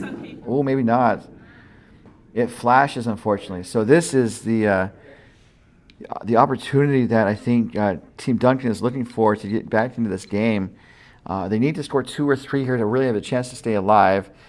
And so they're looking to try to draw under the center guard. I think that's a little tricky, but I don't know what the other option is. So, because again, if they draw under the center guard, then Sandstorm, yeah, this is the last round. Oh, maybe a freeze, yeah. I know they do need routes in play. They need to score 2 or 3 here. I mean, they could set up for 2, but ideally you want 3 in this situation if you are Team Duncan. Yeah, they basically need to have 3 here and steal 2 to tie. Yeah.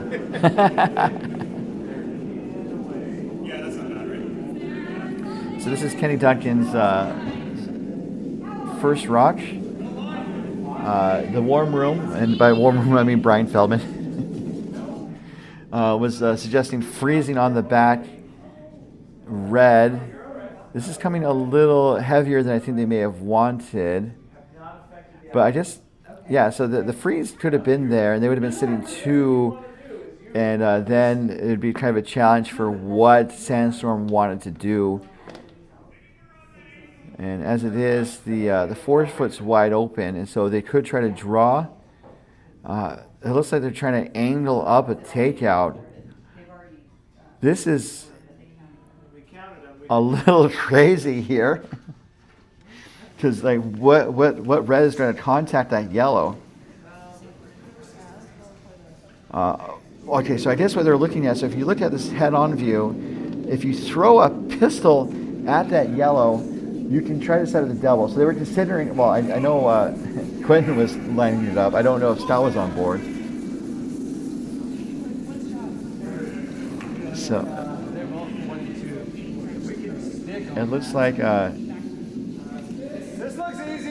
going to try the... Yep, and it's pretty tight.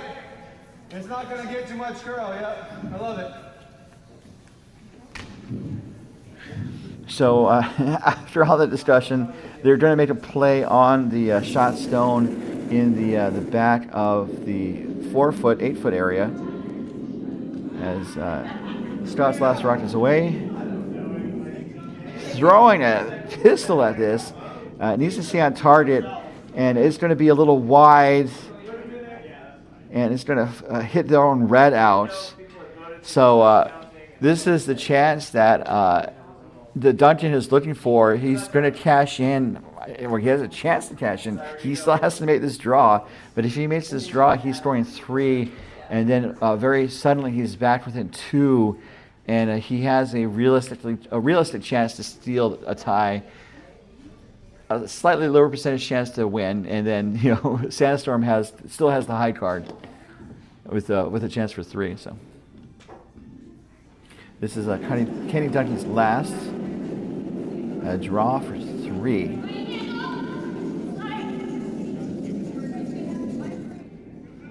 Sounds like it was light and calling for help. So Jen's going to come out to help sweep, and it is light. Oh my goodness. They can't pull the string on this rock. They need to be basically touching paint. So every inch, ladies, every inch. Come on, get there. Oh man, it's going to be just a little light. So pulling the string a little bit. So one moment.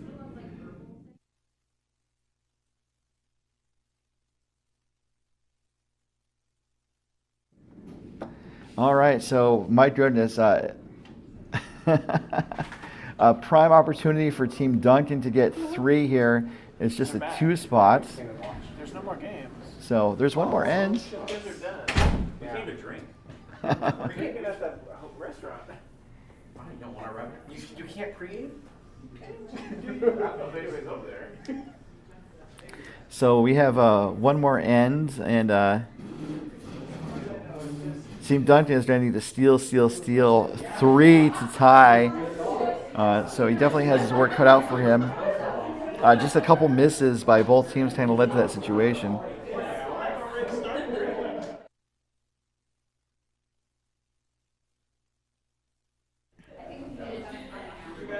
So looks like we're about to get started with this final half, this final end of our featured game, as this is the last pool played game.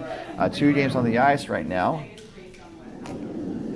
As Sam Brokenshire just set for her first. And again, thank you all for tuning in for this contest. We will have our quarterfinals set for 7:30 a.m. Our sheet assignments aren't set yet.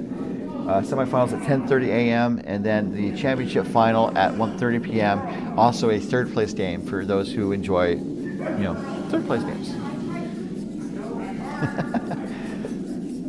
It's the same category of people who like, collecting stamps. I actually had some philately materials and stuff because I went to the '96 Olympics and they had the Postal Service had a big stamp expo at the Olympics at the same time. So I have like a philately passport. We have some superhero stamps from Comic-Con. Oh, yeah, Comic-Con first time stamps. they did superheroes. 20 years ago. I also have like a 6-pack of Coca-Cola bottles from the '96 Olympics. I'm curious about how with the condition of the cola in those bottles.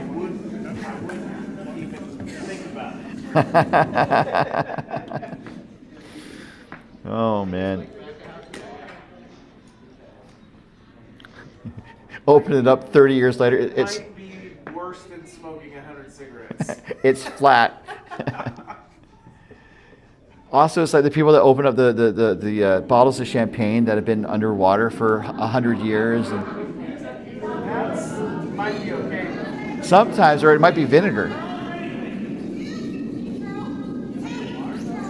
Well, like, I guess the temperature of the water. If it stays cold, they'd be all right. If it like fluctuates, well, also, if the bottle loses containment, and so like there's like some contamination gets in, I think maybe I don't know how champagne turned into vinegar, but I'll put some old ass champagne in our fridge and it tastes fine. okay.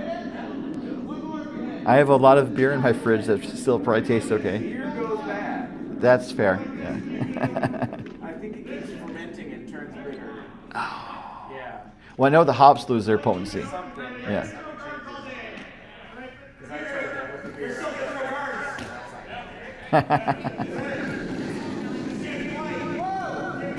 So the rule for this game, this end, is for Sandstorm Sweepers to run Team Duncan out of rocks. So with a yellow rock in the rings, Val Colley is looking to try to pop it out, but it's not going to come back. And so, and it's it's a little wide, a little light. It actually settles in onto the the reds on the right side. So actually, if Duncan could be able to use those later in the end if he needs to.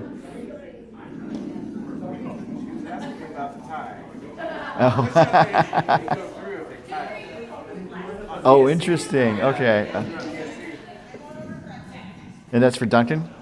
Okay, so listening to Brian here in the warm room, if Team Duncan ties, they have the better draw shots. They would have the advantage when it comes to pool and playoff seeding.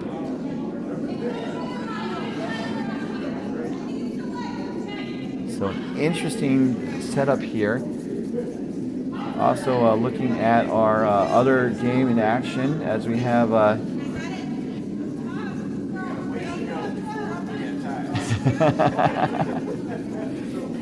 we have a Team Skibbit scoring 2 in the 6th end to draw within 1 on sheet 3. And this attempt to draw around the guard is coming up a little light. So some excitement also on sheet 3 as Pitlars is within 1. They need to steal the tie or steal the win.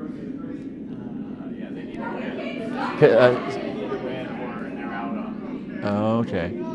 So the Pitlars needs to win. Wait, Pitlars needs to win? They have 3 wins. Oh, they have 2 wins. So they would have 2 wins and a loss and a tie. Okay. Oh, wow. Maybe. I mean, they're out of the top. They're out of the top 2 consideration. The pool. Yeah. Oh, no, they can't win the pool. These guys. Nope. No, they can't win the pool either. They can win the pool still. No, they can't. They got lost. It's a pretty messy situation in the dice pool, the sheet 3 game, and so Sandstorm Sweepers are doing their best to keep running Duncan out of stones. There's a 1 Duncan shot stone in the edge of the 4 foot. And we have Duncan getting set for her second rock. Another chance to draw around the center guard. So basically they're looking for any port in the storm to try to score 3 to tie. And it's official on sheet 4. 4 non-blondes defeated Team Bushkov 16 to 0. And obviously a joke. Bushkov was not present for this last draw, unfortunately. So a draw into the pile, a slight tap. So it sets up a possible double for Sandstorm Sweepers to take on.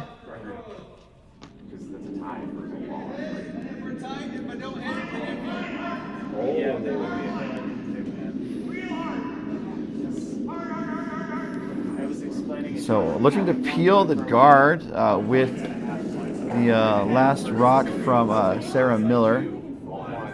That's how we do it. And Sweepers are on it, working to hold the line.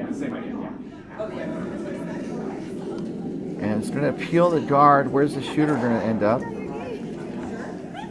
Well, the guard is actually going to run into the rings. It might sit down on the edge of the 12-foot. So it's possible for Duncan to... I don't think Duncan's going to be able to bring that into play, but stranger things have happened.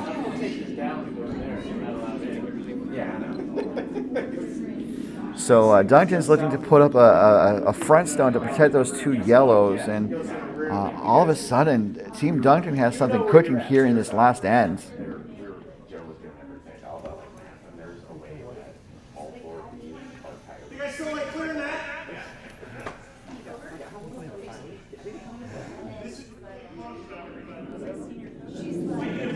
As Jen Collins delivers her shot. Coverage of this end is being brought to you by curling.gg.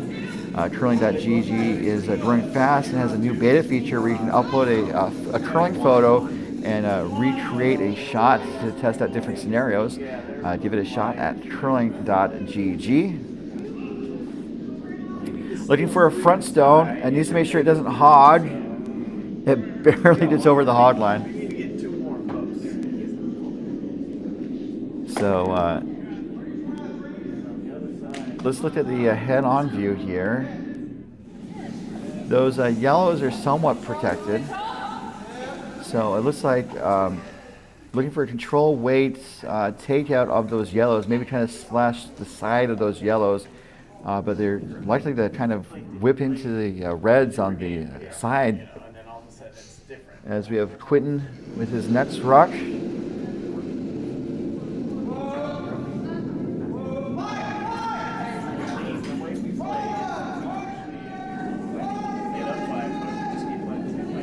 And this might be, it's past the guard. And it gets one of the yellows to the back 12 foot out of play.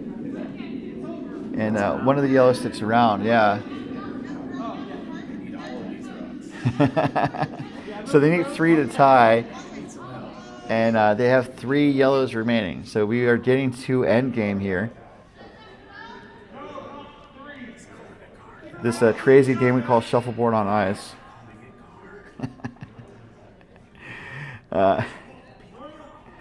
We're not super happy with the call from the warm room, where it looks like Duncan is putting up a guard. I mean, they do need places to hide, but they also need rocks in play. And wait, this is never mind. This is Duncan. yeah. I thought it was the other team. Oh. I thought it was a grand call. Well, so we have a my bad from the warm room. Where it happens, you know. Might have been drinking a little bit already. So looking for a guard for Duncan, the yellow rocks.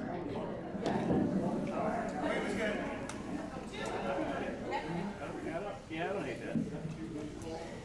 that. So guards in place.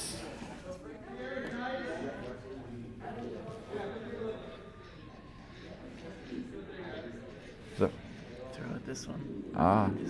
Oh, okay, yeah. That's game. That's true. So, warm room.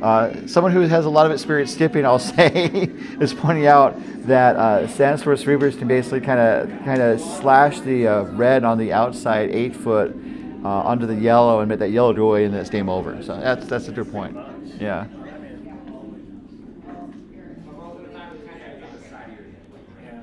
Because they have to hit that one in the middle. Yeah. Well, yeah, they had to hit one in the middle, and They have to hit and roll. Yep. But then they just hit that one on the outside, and that's it. Yeah. So maybe they want more curling. No, it's a tie. Well, right, but no, maybe they want to make sure they throw the last rocks in the end. I guess. I want to secure the playoffs. Yeah. Ah, interesting. So, I mean, they're not looking at that side of the sheet. So that's what you kind of get blinders sometimes. Yeah, that's true. Yeah. So they're definitely kind of going from a white, like, the mentality should be get rid of counting stones, and they're not. They shifted to a different mode. So you have to consider the objective of an end. That's.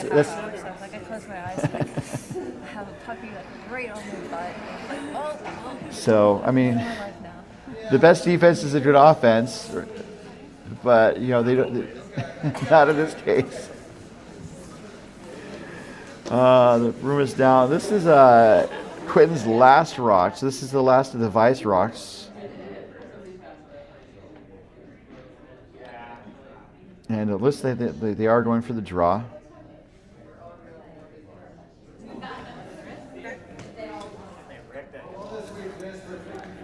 They could have did the yellow in. That top one? If it overcurls? Maybe. Yeah. I mean, it'd have to overcurl by a lot. It is going away from the sidewalk, and the sidewalk does curl fairly heavily. So interesting shot selection. We will see how it pans out. The last stone for Quentin Wetzel here in a decisive final game of pool play.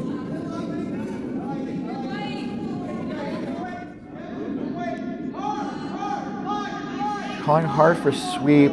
They wanted to kind of like, I think, raise the red, but it's over curling on them. I mean, even if it blocks the raise, it's not too bad.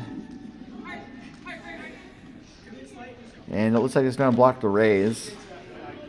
I bet they didn't need to do that. So like Duncan's probably going to try to hit and roll here, sit 2.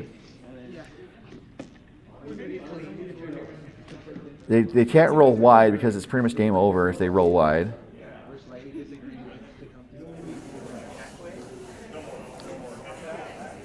Yeah, I mean, I don't know if they can cross the face either. That's another trouble spot.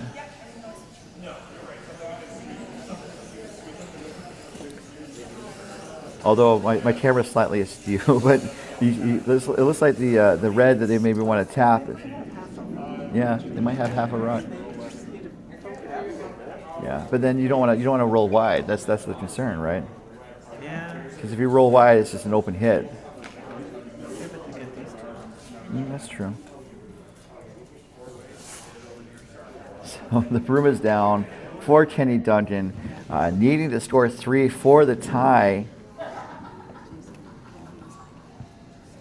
And it's an interesting quandary that's developed here on our sheet as Duncan gets set for his first.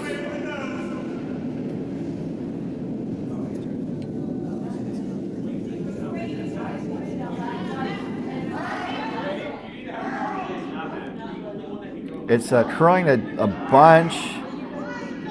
So they want to make sure it gets past the guard. It's going to be tight to the guard.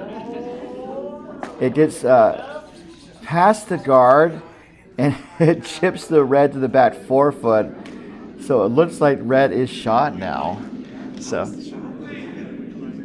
yeah, I mean, so like definitely points for effort, but not points for the board.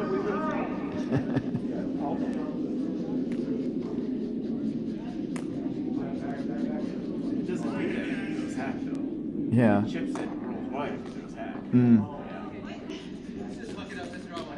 So just the weight sensitivity is a quandary as well.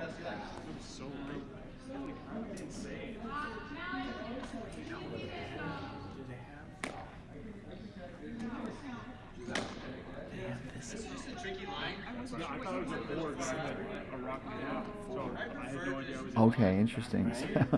So for Duncan, Brian pointed out that you guys might not hear the whispering or the more soft speaking.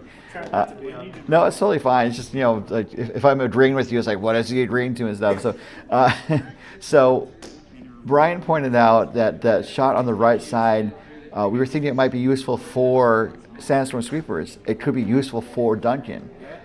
Yeah. So raising the red onto the yellow, bumping out the red, and like having the other red kind of roll away, and then they could be sitting 3 or 4, and that's what they need for the tie or possibly the win. Probably just. Yeah, but that's all they need.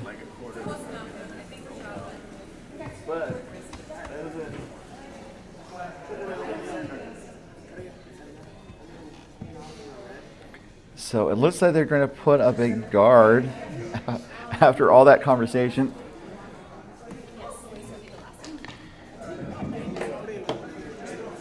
Yeah.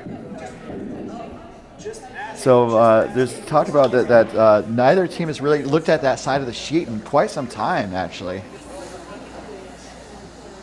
So Scott's heading down the ice. The broom is down for a draw to put up a guard. And you could cut this tension with a butter knife.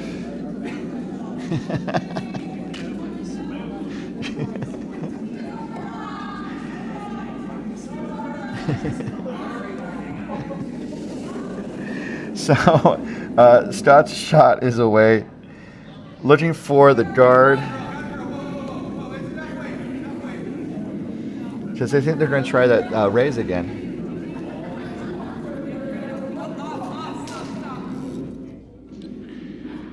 So sweepers are called off.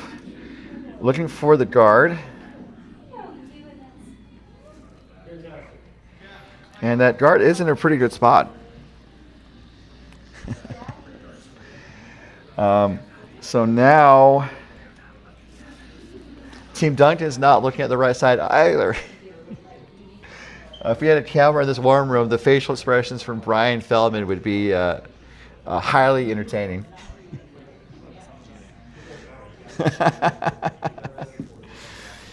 So there's no timeouts. You can't have the coach run out on the ice and correct the call here. So the likeliest best shot is that right side, but they're not looking on that side. They're looking at an in-off. The in-off's not too bad either.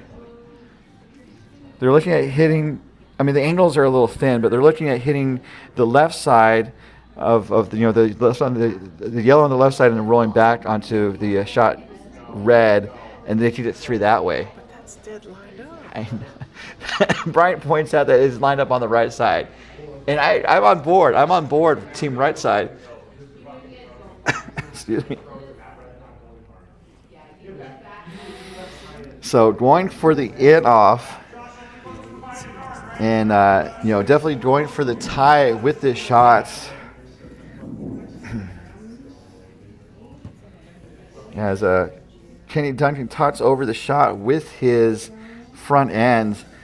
This shot has to be made for the tie. And his rock is away.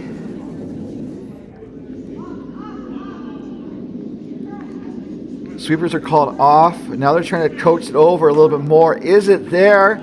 It just glances off of the side yellow, and that is going to be handshakes. Make the final 8-4. Sandstorm Sweepers over Team Duncan. A fairly exciting conclusion. A very exciting conclusion, shall we say. So that will conclude play in Slots Pool, and Sandstorm will be the second seed in Slots Pool. Barring, it's not official. This is unofficial conclusions. They are at 3-1, so they'll be the second seed. The number 1 seed from Slots Pool is Complete Sheet Show, as they went through undefeated 4-0, and then Team Duncan falls to 2-2. And they will wait to see what their fate is after they do the playoff seeding. So a very exciting finish to this game. Definitely appreciate everyone for tuning in. And it looks like they're done on sheet 3 as well. I'm curious about what the score was on what the score was for that, to find the right words. So. But a really exciting finish. As the Team Duncan was down a bundle and they had to try to come back, and they came up just a little short. But kudos to the Sandstorm Sweepers from CurlVegas for securing the win and the likely berth in the playoffs.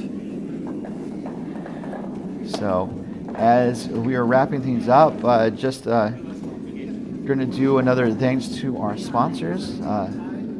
Because we definitely appreciate their support. That includes doubletakeout.com, offering rankings of the top men's and women's teams and mixed doubles teams from around the world. And by curling.gg. Curling.gg is a proud sponsor of Team Canada's mixed doubles team, Brett Gallant and Jocelyn Peterman. And by Endgame Curling. Elevate your game with Endgame Curling. Learn more at endgamecurling.com. So we will have the playoff schedule on Bondspieler later tonight because the teams need to know who they're playing in the morning and which teams are playing in the morning. So definitely we recommend you check out bondspieler.com for that, as well as the video links once we know what they are. And oh my goodness, so sheet 3 ended in a tie as Skip-It pulled it out. And is that enough to qualify, do you think? So the coach for Skip-It thinks that it's going to be enough to qualify. So we'll see what happens there. So very exciting finish. Thank you for tuning in to MoPac After Dark. It was a wild finish to pool play. And hopefully we're going to have a great championship Sunday in the morning. And again, just a reminder of those times. Our quarterfinals with the 8 teams is going to be at 7:30 a.m. Pacific. Our semifinals with the top 4 is going to be at 10:30 a.m. And then the championship game, as well as the third place game, is going to be at 1:30 p.m. All times Pacific. Check your local listings for more details. And so with that, we're going to wrap up our coverage for tonight. Thank you for tuning in to MoPac After Dark. On behalf of all of us here at MoPac and CurlVegas, and with thanks to our sponsors, this has been your host, Ryan Olson, saying good night and good curling. We'll see you tomorrow morning at 7:30.